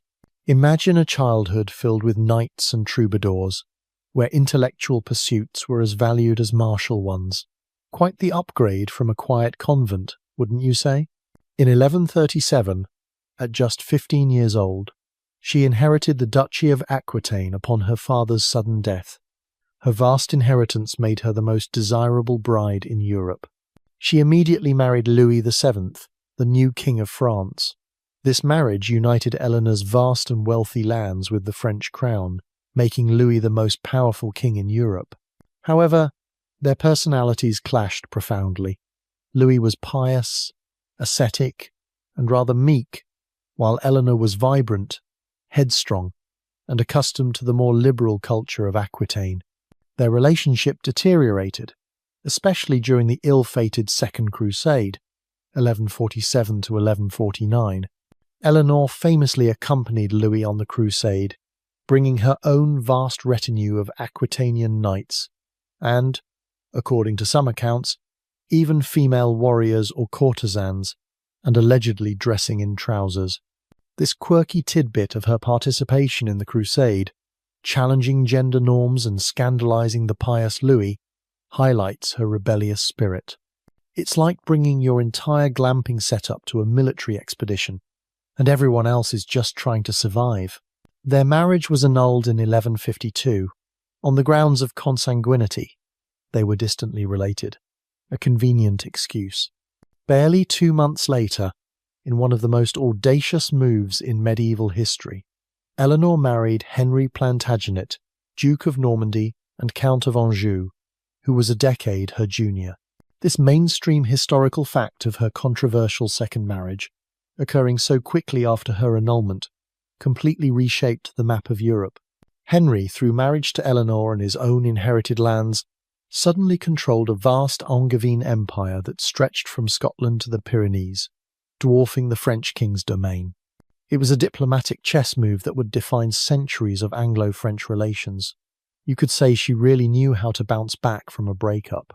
When Henry Plantagenet became King Henry II of England in 1154, Eleanor became Queen of England. She was no mere figurehead. She was actively involved in governance, influencing appointments, holding court, and fostering a sophisticated court culture that spread the ideals of chivalry and courtly love. She gave birth to 8 children with Henry, including 2 future kings, Richard the Lionheart and John. She was a political force in her own right, maintaining her authority over Aquitaine and often ruling it independently. However, her strong will eventually clashed with Henry II's autocratic nature. The relationship between the powerful monarch and his equally powerful queen deteriorated, exacerbated by Henry's numerous affairs, notably with Rosamund Clifford. The final break came in 1173, when Eleanor actively supported her sons, Henry the young king, Richard and Geoffrey, in a rebellion against their father. She returned to Aquitaine to rally support for them, proving to be a formidable adversary. This mainstream historical fact of her leading her son's rebellion against their father is a defining moment, showcasing her defiant spirit. But the rebellion failed. Eleanor was captured by Henry's forces in 1174, reportedly while attempting to escape to France disguised as a man. For the next 15 years, she endured a shocking death of her freedom, imprisonment. Henry II kept her in various English castles, effectively under house arrest, preventing her from wielding any political power or interfering with his rule. This was a living death for a woman of her energy and ambition, a forced removal from the stage of European politics. Imagine being such a vibrant, powerful woman, confined to a castle for over a decade, with nothing but your thoughts for company. It must have been excruciating. Eleanor's ordeal finally ended with Henry II's death in 1189. Her favourite son, Richard the Lionheart, immediately ordered her release from Winchester. Now, nearly 70 years old, Eleanor emerged from her long captivity with her intellect and will undiminished. Her final chapter was perhaps her most impressive. She acted as regent for Richard while he was on crusade, and famously travelled across Europe to arrange his colossal ransom after his imprisonment in Austria. She then continued to rule Aquitaine and advise her sons, even navigating the turbulent early reign of her youngest son, John, after Richard's death. This period showcased her astonishing resilience and continued political acumen. Eleanor of Aquitaine died in 1204, at the remarkable age of 82, having outlived all but 2 of her children. Her shocking death wasn't her natural passing, but the more than a decade of imprisonment that attempted to stifle her indomitable spirit and her astonishing ability to not only survive it, but to emerge and exert even greater influence on the shaping of Europe. She was a woman who lived an almost impossibly long and impactful life, a testament to her strength, intelligence, and refusal to be sidelined by any man or any prison. Historians still argue whether Eleanor's support for her son's rebellion against Henry II was a desperate act of a wronged wife and mother, or a calculated political move to secure her own power and that of Aquitaine against an increasingly authoritarian king. Regardless, she remains one of history's most captivating figures, a true queen warrior who redefined what was possible for women in power. From the epic, globe-trotting life of Eleanor of Aquitaine, who rose from imprisonment to command empires, we now fast forward to a different era, one defined by industrial might, imperial expansion, and a very particular kind of royal grief, Queen Victoria. Her shocking death wasn't her own physical demise, but the profound, almost cataclysmic loss of her beloved husband, Prince Albert. This event plunged her into decades of reclusive mourning, utterly transforming her public persona and the very nature of the British monarchy. You're about to witness how one woman's personal tragedy cast a long, dark shadow over the most powerful empire the world had ever seen. Born in 1819, Alexandrina Victoria was the only daughter of Edward, Duke of Kent, a son of King George III. Her early life was meticulously controlled under what she called the Kensington system, a restrictive upbringing designed to protect her but which left her somewhat isolated. When her uncle, King William IV, died in 1837, the 8-year-old Victoria ascended the throne. This mainstream historical fact of her becoming queen at such a young age placed her at the head of a nation on the cusp of unprecedented change. Imagine going from living under strict rules to suddenly being the most powerful person in the country. Talk about an overnight promotion. Initially, Victoria relied heavily on her Whig Prime Minister, Lord Melbourne, who became a father figure and mentor. However, her life and the future of the monarchy truly found its anchor in her marriage. In 1840, she married her first cousin, Prince Albert of Saxe-Coburg and Gotha. Their union was, by all accounts, a passionate love match. Albert, intelligent, disciplined, and visionary, quickly became her most trusted advisor and partner, essentially serving as a modern chief of staff. This powerful, intellectual partnership redefined the role of the consort and led to many reforms within the royal household and government. They had 9 children, famously filling the royal nurseries and extending British royal influence across Europe through strategic marriages. Albert was the architect of the Great Exhibition of 1851, a triumph of Victorian innovation and industry. He was devoted to social reform, education, and modernising the country. He was, in short, the perfect partner for a young queen who often felt overwhelmed by the duties of her office. Their relationship was the bedrock of her life and reign. Then came the shocking death that forever altered Victoria and, arguably, the British monarchy itself. On the 14th of December, 1861, Prince Albert died, likely from typhoid fever, at the age of just 42. For Victoria, this was more than a personal loss.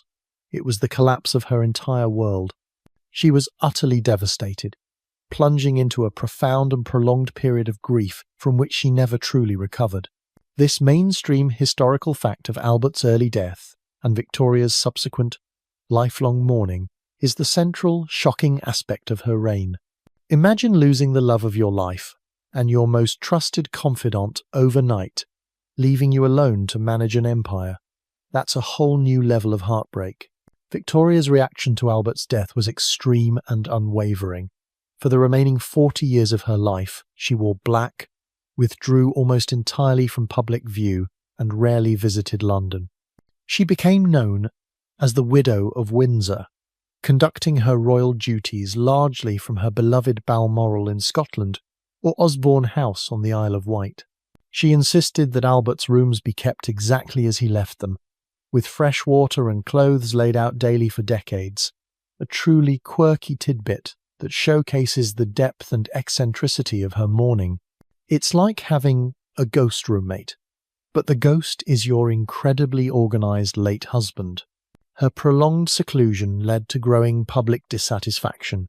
Republicans gained support, and there were calls for the abolition of the monarchy, as many viewed the Queen as neglecting her duties.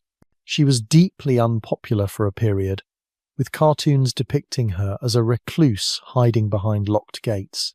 Her prime ministers, like William Gladstone, often struggled to gain audiences with her, sometimes having to conduct business through letters or in remote locations.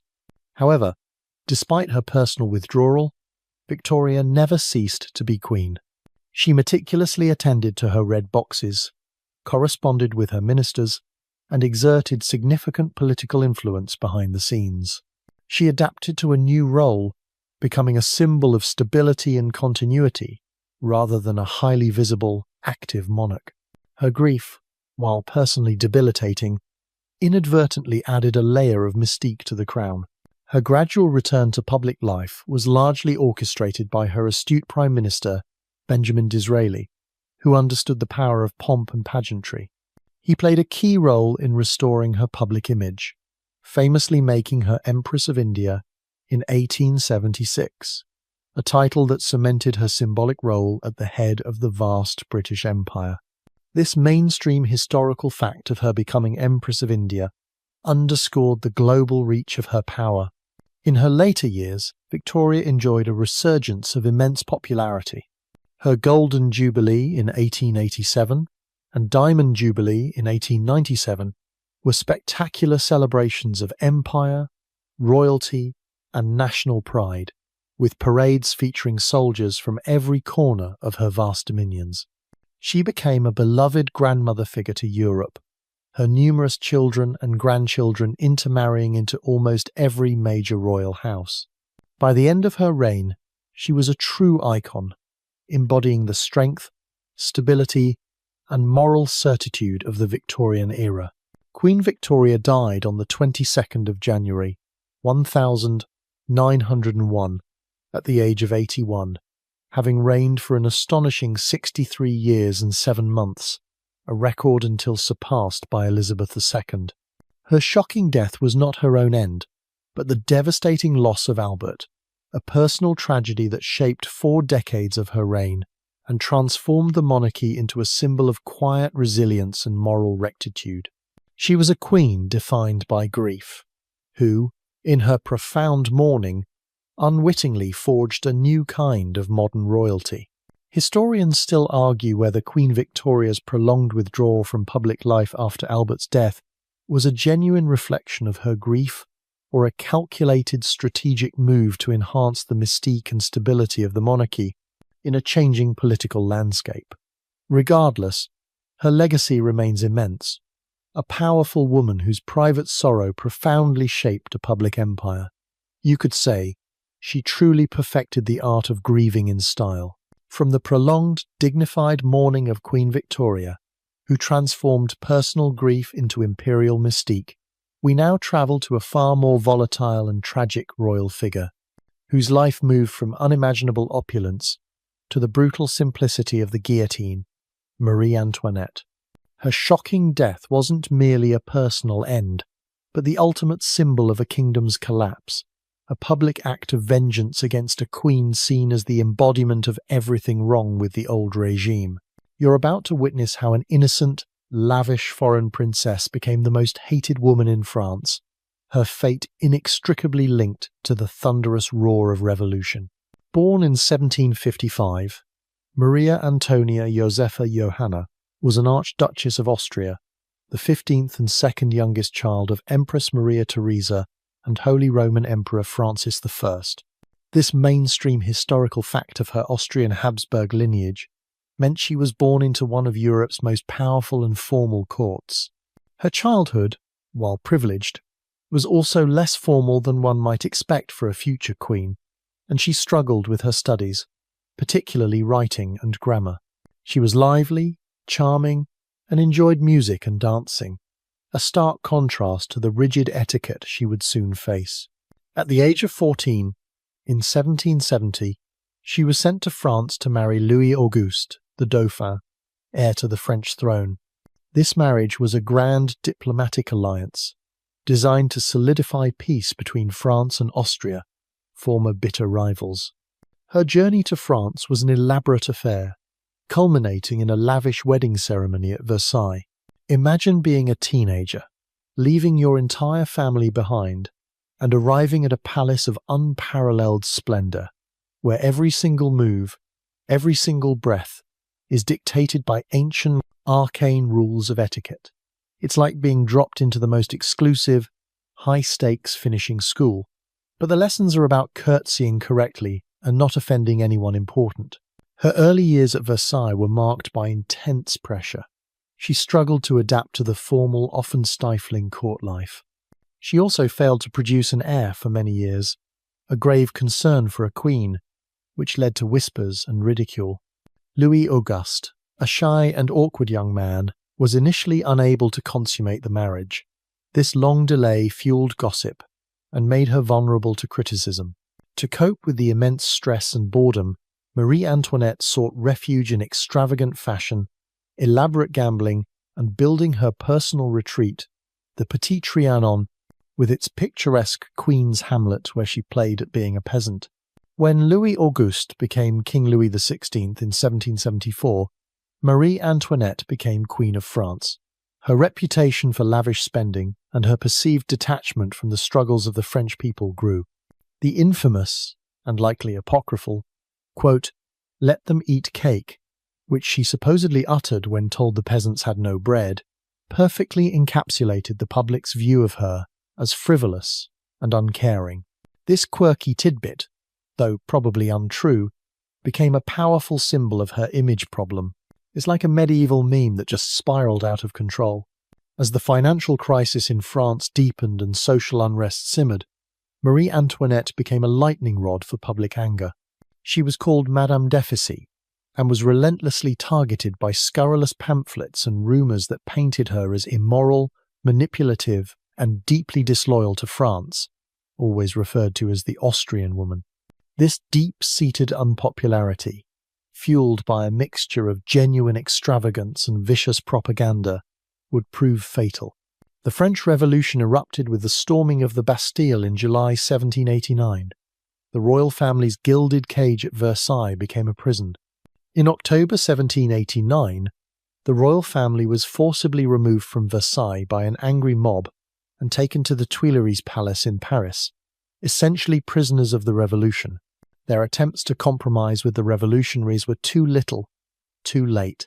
The decisive blow to their diminishing popularity was the infamous flight to Varennes in June 1791. The royal family, disguised as commoners, attempted to escape Paris and flee to loyalist forces in the east of France.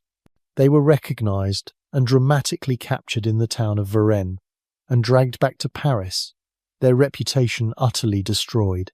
This mainstream historical fact of their failed escape confirmed to many revolutionaries that the monarchy could not be trusted and was conspiring against the people. It's like trying to sneak out of detention, but everyone in the school sees you.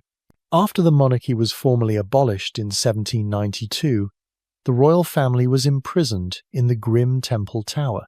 Louis XVI was put on trial, convicted of treason, and executed by guillotine on the 21st of January 1793.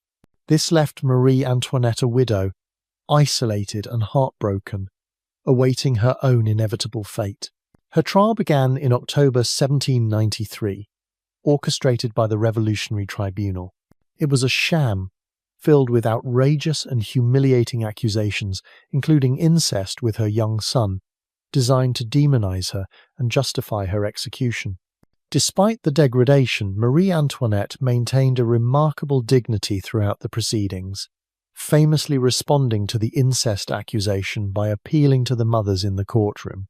On the 16th of October, 1793, Marie Antoinette, at the age of 37, faced her shocking death by guillotine in the Place de la Révolution, now Place de la Concorde.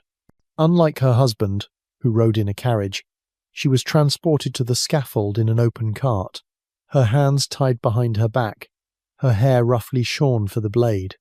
She wore a simple white pique dress, a stark contrast to her former extravagance. She reportedly stepped on the executioner's foot on the scaffold and apologized. The blade fell swiftly, severing her head from her body, which was then held up to the cheering, roaring crowd. This mainstream historical fact of her execution by guillotine is one of the most iconic and chilling images of the French Revolution. Marie Antoinette's shocking death marked the end of an era, the symbolic beheading of the old French monarchy. She became a martyr for monarchists and a villain for republicans, forever a figure of controversy. Her life, from Austrian Archduchess to executed queen, remains a captivating, tragic narrative of power, excess, and revolution. Historians still argue whether Marie Antoinette's personal excesses were the primary cause of her unpopularity and the monarchy's downfall, or if she became a convenient scapegoat for deeper socio-economic and political crises in pre-revolutionary France, a symbol onto which the frustrations of an entire nation were projected. Regardless, her story is a stark reminder that even the most glittering of crowns can fall, spectacularly and brutally. You could say her final outfit was truly a head-turner. From the tragic public downfall of Marie Antoinette, a queen whose life became a symbol of revolutionary fervour, we now shift to another powerful European empress, one whose ascent was equally dramatic, but achieved through shrewd calculation and a willingness to embrace ruthless measures, Catherine the Great.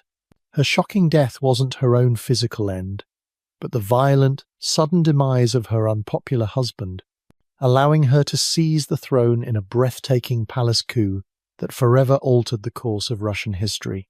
You're about to witness a German princess who transformed herself into a formidable Russian empress, ruling with an iron fist, an enlightened mind, and a very active personal life.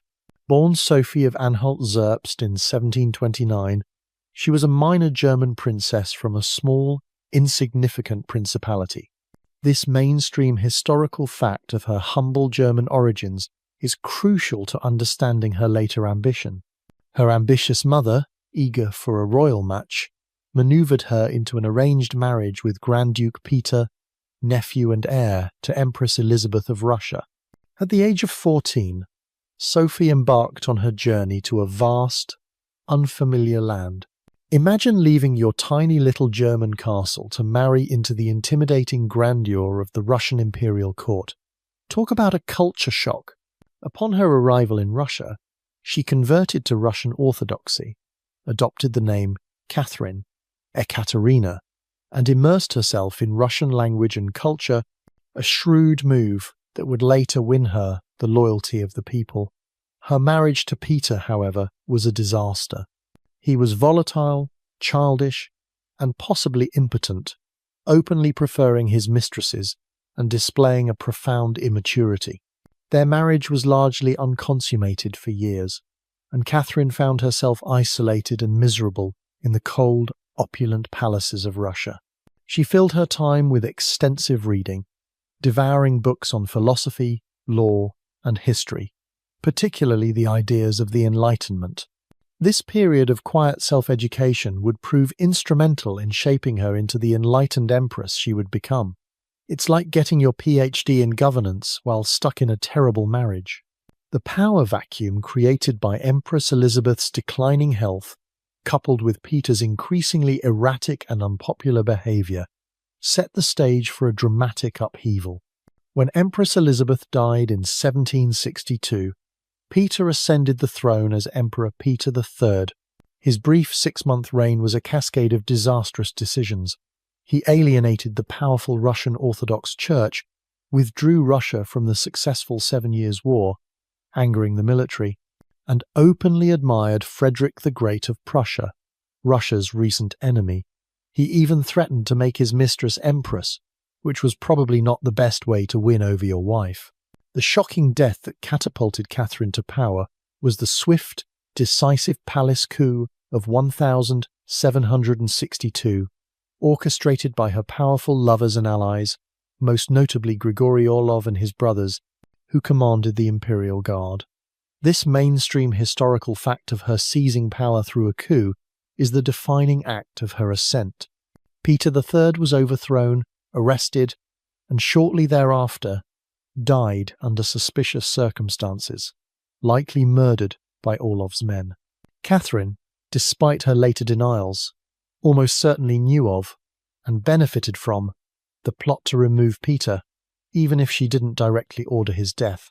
Imagine the tension, the whispers in the palace corridors, the sudden shift of power in a single bloody night.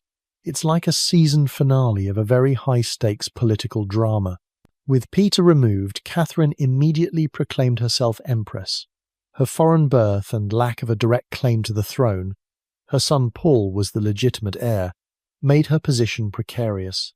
However, her charisma, her long-cultivated relationships with the military, and her promise to uphold Russian Orthodox traditions and national interests quickly won her popular support. She proved to be a master of propaganda, quickly legitimizing her rule through skillful PR. Catherine's reign, which lasted for 34 years, was one of the most brilliant and transformative in Russian history. She was an enlightened despot, corresponding with Voltaire and Diderot, establishing schools, and even attempting legal reforms, though many of these were never fully implemented. Her true genius, however, lay in her foreign policy. She dramatically expanded the Russian Empire through military conquests and shrewd diplomacy, notably acquiring Crimea from the Ottoman Empire and participating in the partitions of Poland. This territorial expansion is a mainstream historical fact that showcases her immense power. She was like a real-life game of Risk, but with actual armies and very large maps. Catherine was also famous for her numerous powerful lovers, a quirky tidbit that has fascinated historians and gossip-mongers for centuries. These men, like Grigory Orlov and later Grigory Potemkin, were not merely romantic companions. They were often highly influential political figures, generals, and advisors who played crucial roles in her rise and the implementation of her policies. She combined personal passion with political advantage, a unique blend of love and power. It's like having a very dedicated HR department, but they also happen to be your significant others. Catherine the Great died peacefully in 1796, at the age of 67, after suffering a stroke.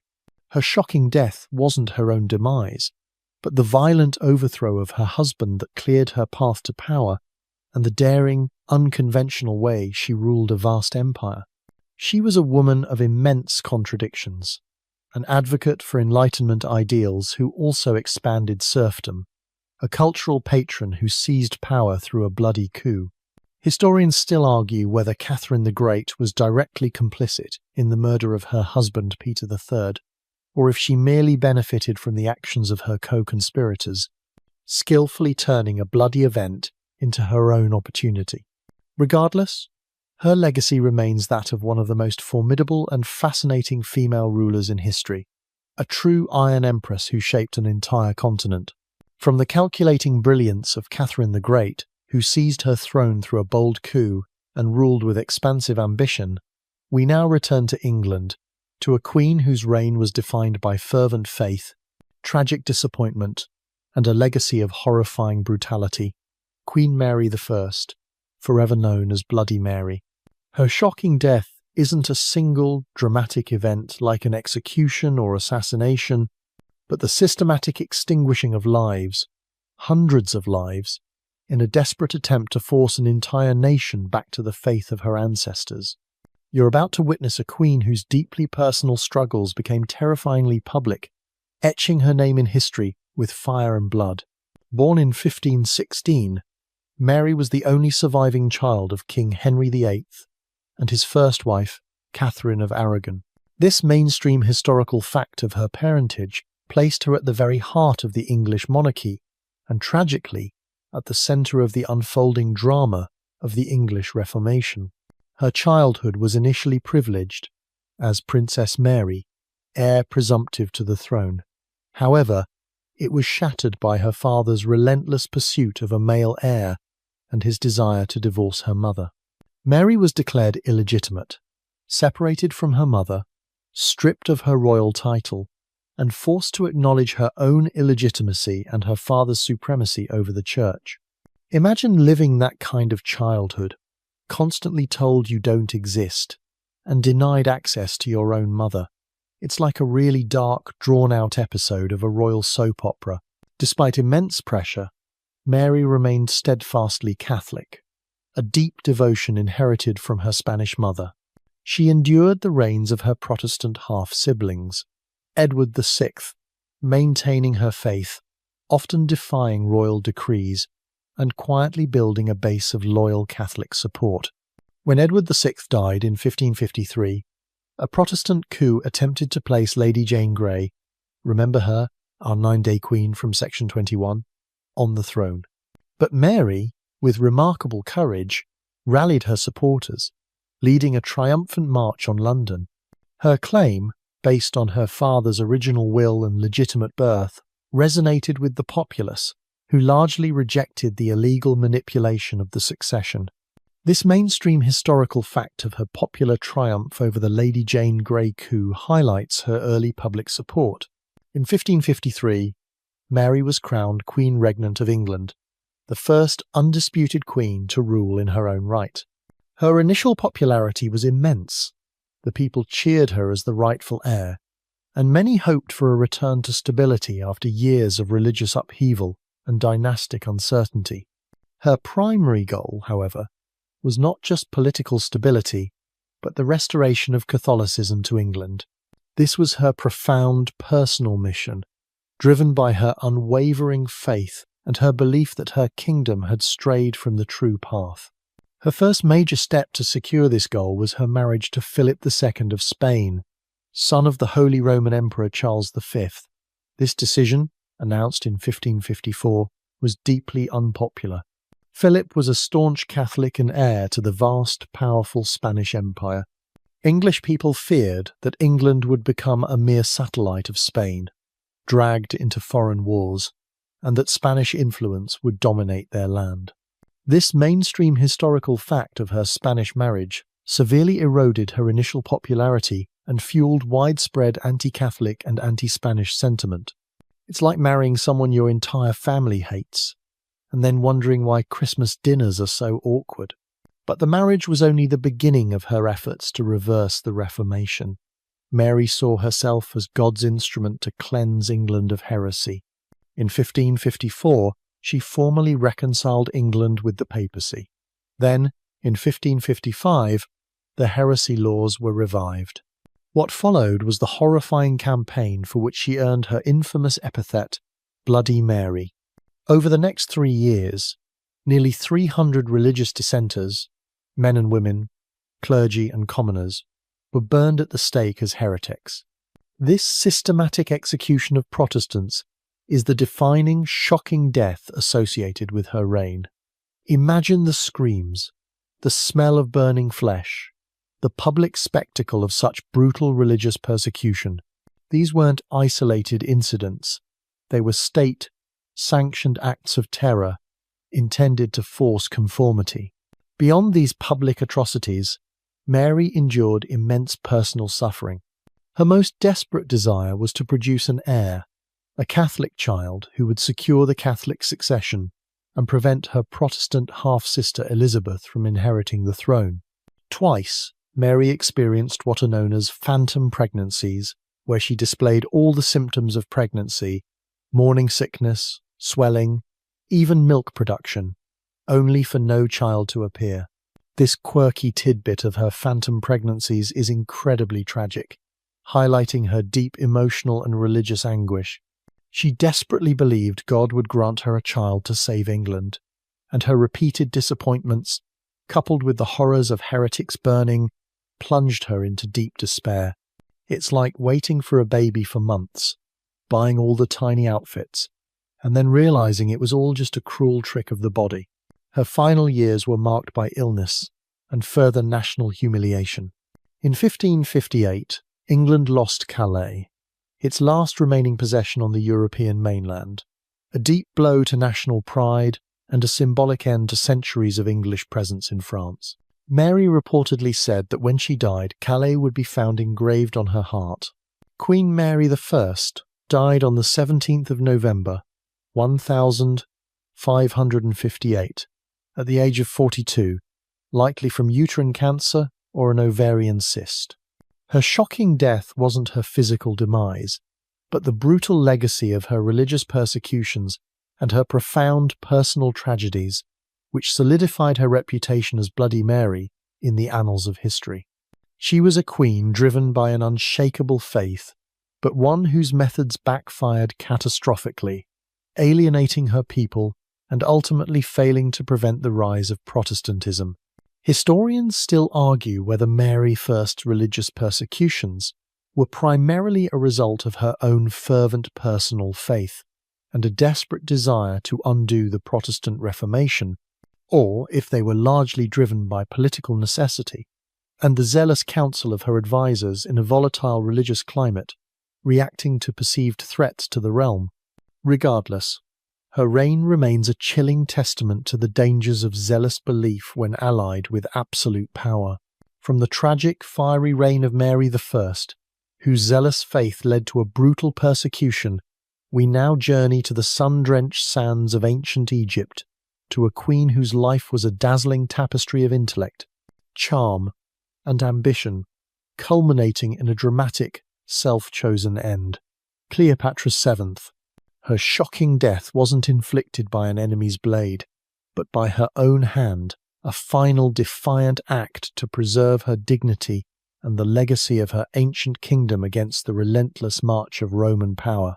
You're about to meet the last pharaoh of Egypt, a woman who charmed the most powerful men in the world and then chose death over humiliation.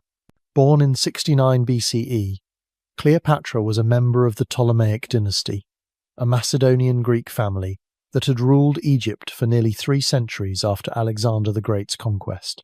This mainstream historical fact of her Greek lineage is important to remember. She wasn't ethnically Egyptian, but she was the first of her dynasty to truly embrace Egyptian culture, notably by learning the Egyptian language, which was highly unusual for her family. She was highly intelligent, fluent in numerous languages, and educated in mathematics, philosophy, and rhetoric. Imagine a queen who could probably out-debate most senators and also order a latte in 7 different tongues, Talk about multi-talented. Her early life was marked by the brutal, often incestuous, power struggles characteristic of the Ptolemaic court. She ascended to the throne at 18, ruling jointly with her younger brother, Ptolemy XIII, as was the custom. However, their relationship quickly deteriorated into civil war, and Cleopatra was exiled. She needed a powerful ally to reclaim her throne, and that ally arrived in the form of Julius Caesar, the most powerful man in Rome. Their first meeting, in 48 BCE, is legendary. Knowing she wouldn't gain an audience through conventional means, Cleopatra had herself smuggled into Caesar's presence, reportedly rolled up in a carpet or a laundry sack, depending on the account. 2. This quirky tidbit of her dramatic entrance to meet Caesar is one of the most famous images associated with her. Imagine Caesar just unrolling a rug and finding a dazzling queen inside. Probably the most interesting delivery he ever received. This bold move worked. Cleopatra captivated Caesar, who helped her defeat Ptolemy XIII and cemented her rule over Egypt. Their alliance resulted in the birth of their son, Caesarion, meaning Little Caesar. Cleopatra then lived in Rome with Caesar, but his assassination in 44 BCE left her vulnerable. She returned to Egypt, consolidating her power and awaiting the next shift in the volatile Roman political landscape. That shift came with the rise of the triumvirate, particularly Mark Antony, who controlled the eastern Roman provinces. In 41 BCE, Cleopatra met Mark Antony in Tarsus. Their meeting was as dramatic as her first with Caesar. She arrived on a magnificent gilded barge, dressed as Aphrodite, perfumed sails, silver oars, and musicians playing. Antony, who had expected her to come humbly, was utterly swept away. Their relationship quickly evolved into a passionate romance and a crucial political alliance.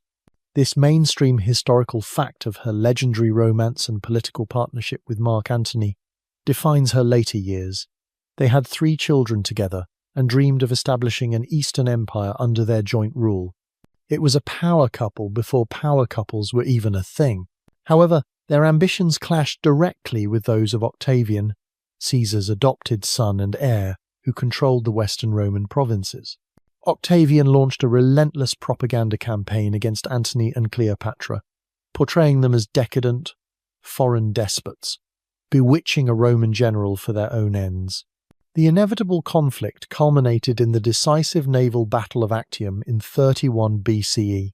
This was a catastrophic defeat for Antony and Cleopatra, effectively sealing their fate. After Actium, Antony and Cleopatra fled back to Egypt.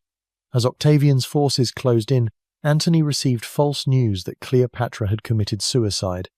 In despair, he fell on his own sword, but botched the attempt and died in Cleopatra's arms.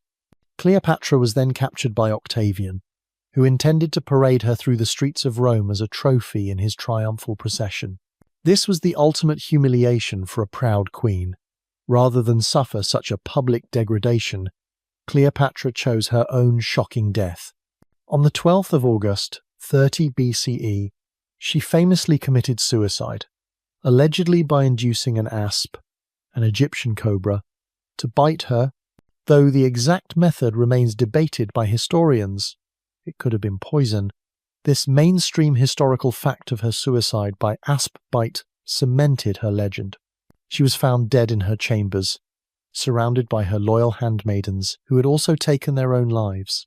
Her final act was a defiance of Rome, ensuring that the last pharaoh would not be a mere spectacle in a conqueror's parade. She probably thought, "No, thank you, I'll do this my way." Cleopatra VII's shocking death marked the end of the Ptolemaic dynasty, and the definitive end of independent pharaonic rule in Egypt, which became a Roman province.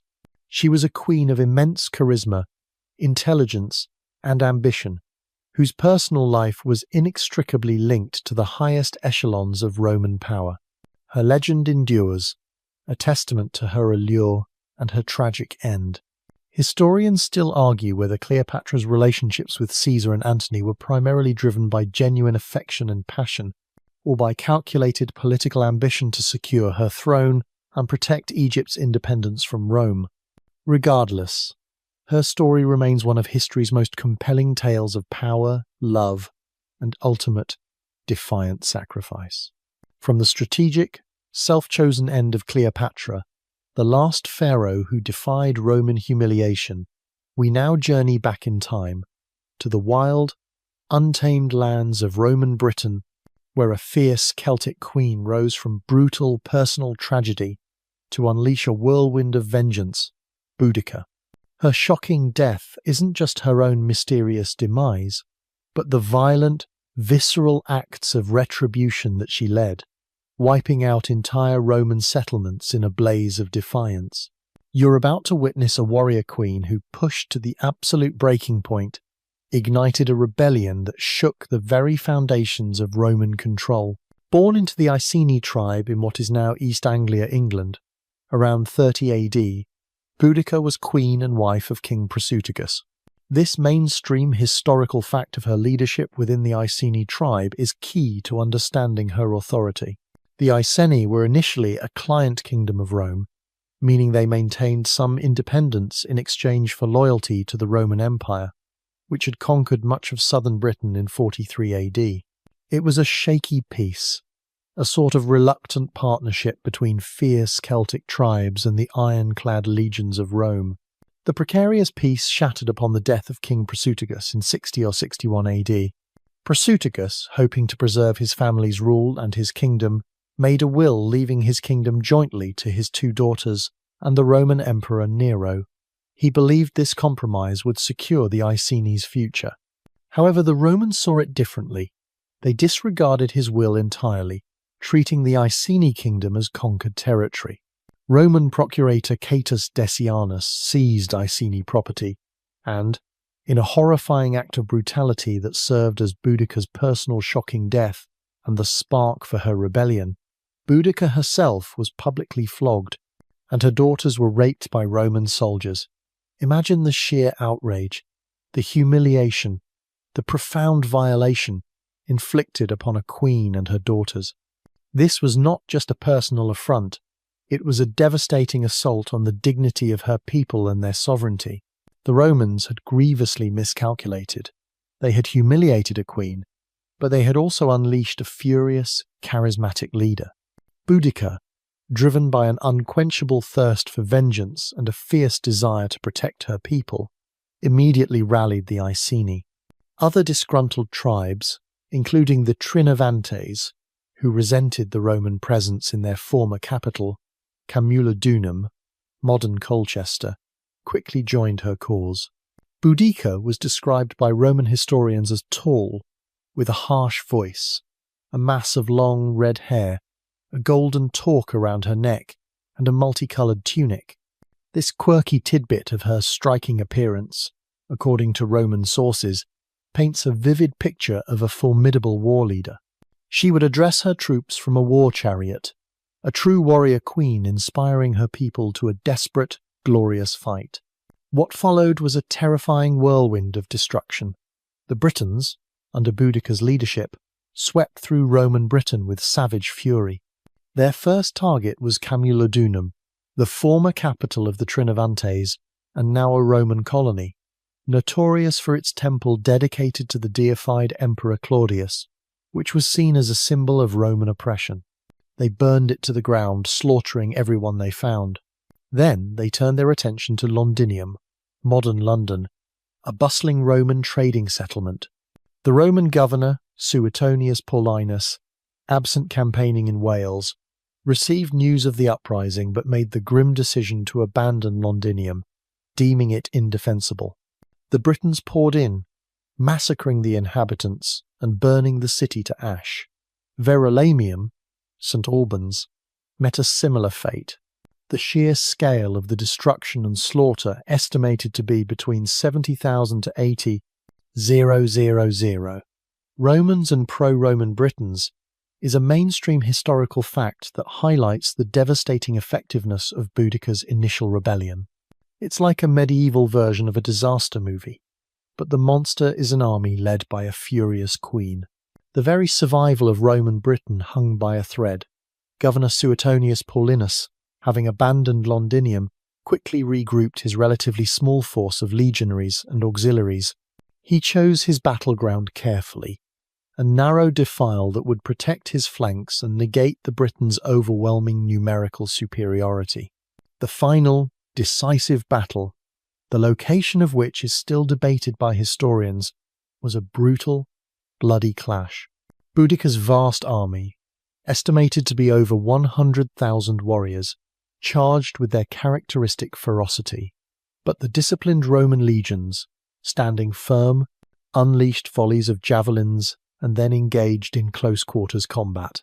The Britons' sheer numbers became a hindrance in the confined space, and their chariots were largely ineffective. The Roman victory was absolute and devastating, a grim slaughter of the defeated Britons. Boudicca's own shocking death came shortly after this catastrophic defeat. Roman sources offer conflicting accounts. Some say she died of illness, others that she took poison to avoid capture. Her mysterious death marks the end of her rebellion and her extraordinary life. She disappeared from the historical record as swiftly as she had risen, leaving behind a trail of fire and a powerful legend. Historians still argue about the exact location of Boudicca's final battle, and whether her death was by suicide or illness, as well as the precise extent of her leadership versus that of other tribal chiefs in the broader rebellion.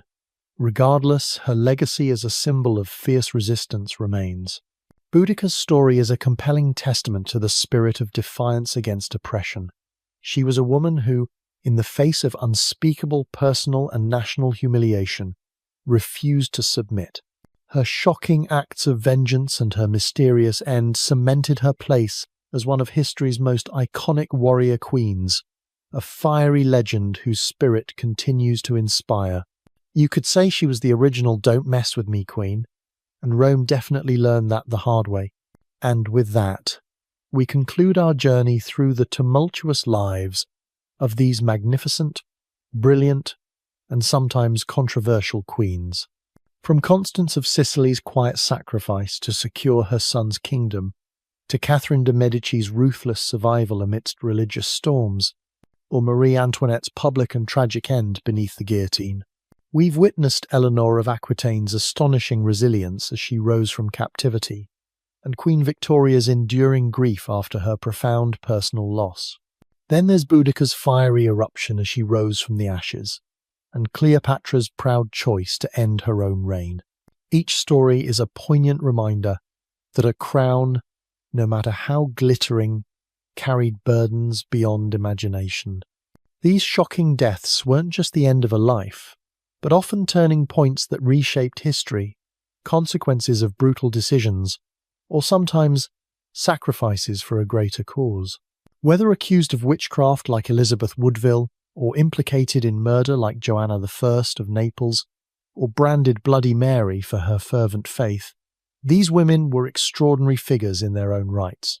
They lived, loved, fought, and suffered profoundly, shaping kingdoms and leaving indelible marks. Their tales, full of tragedy, triumph, and tantalizing mystery, continue to captivate us.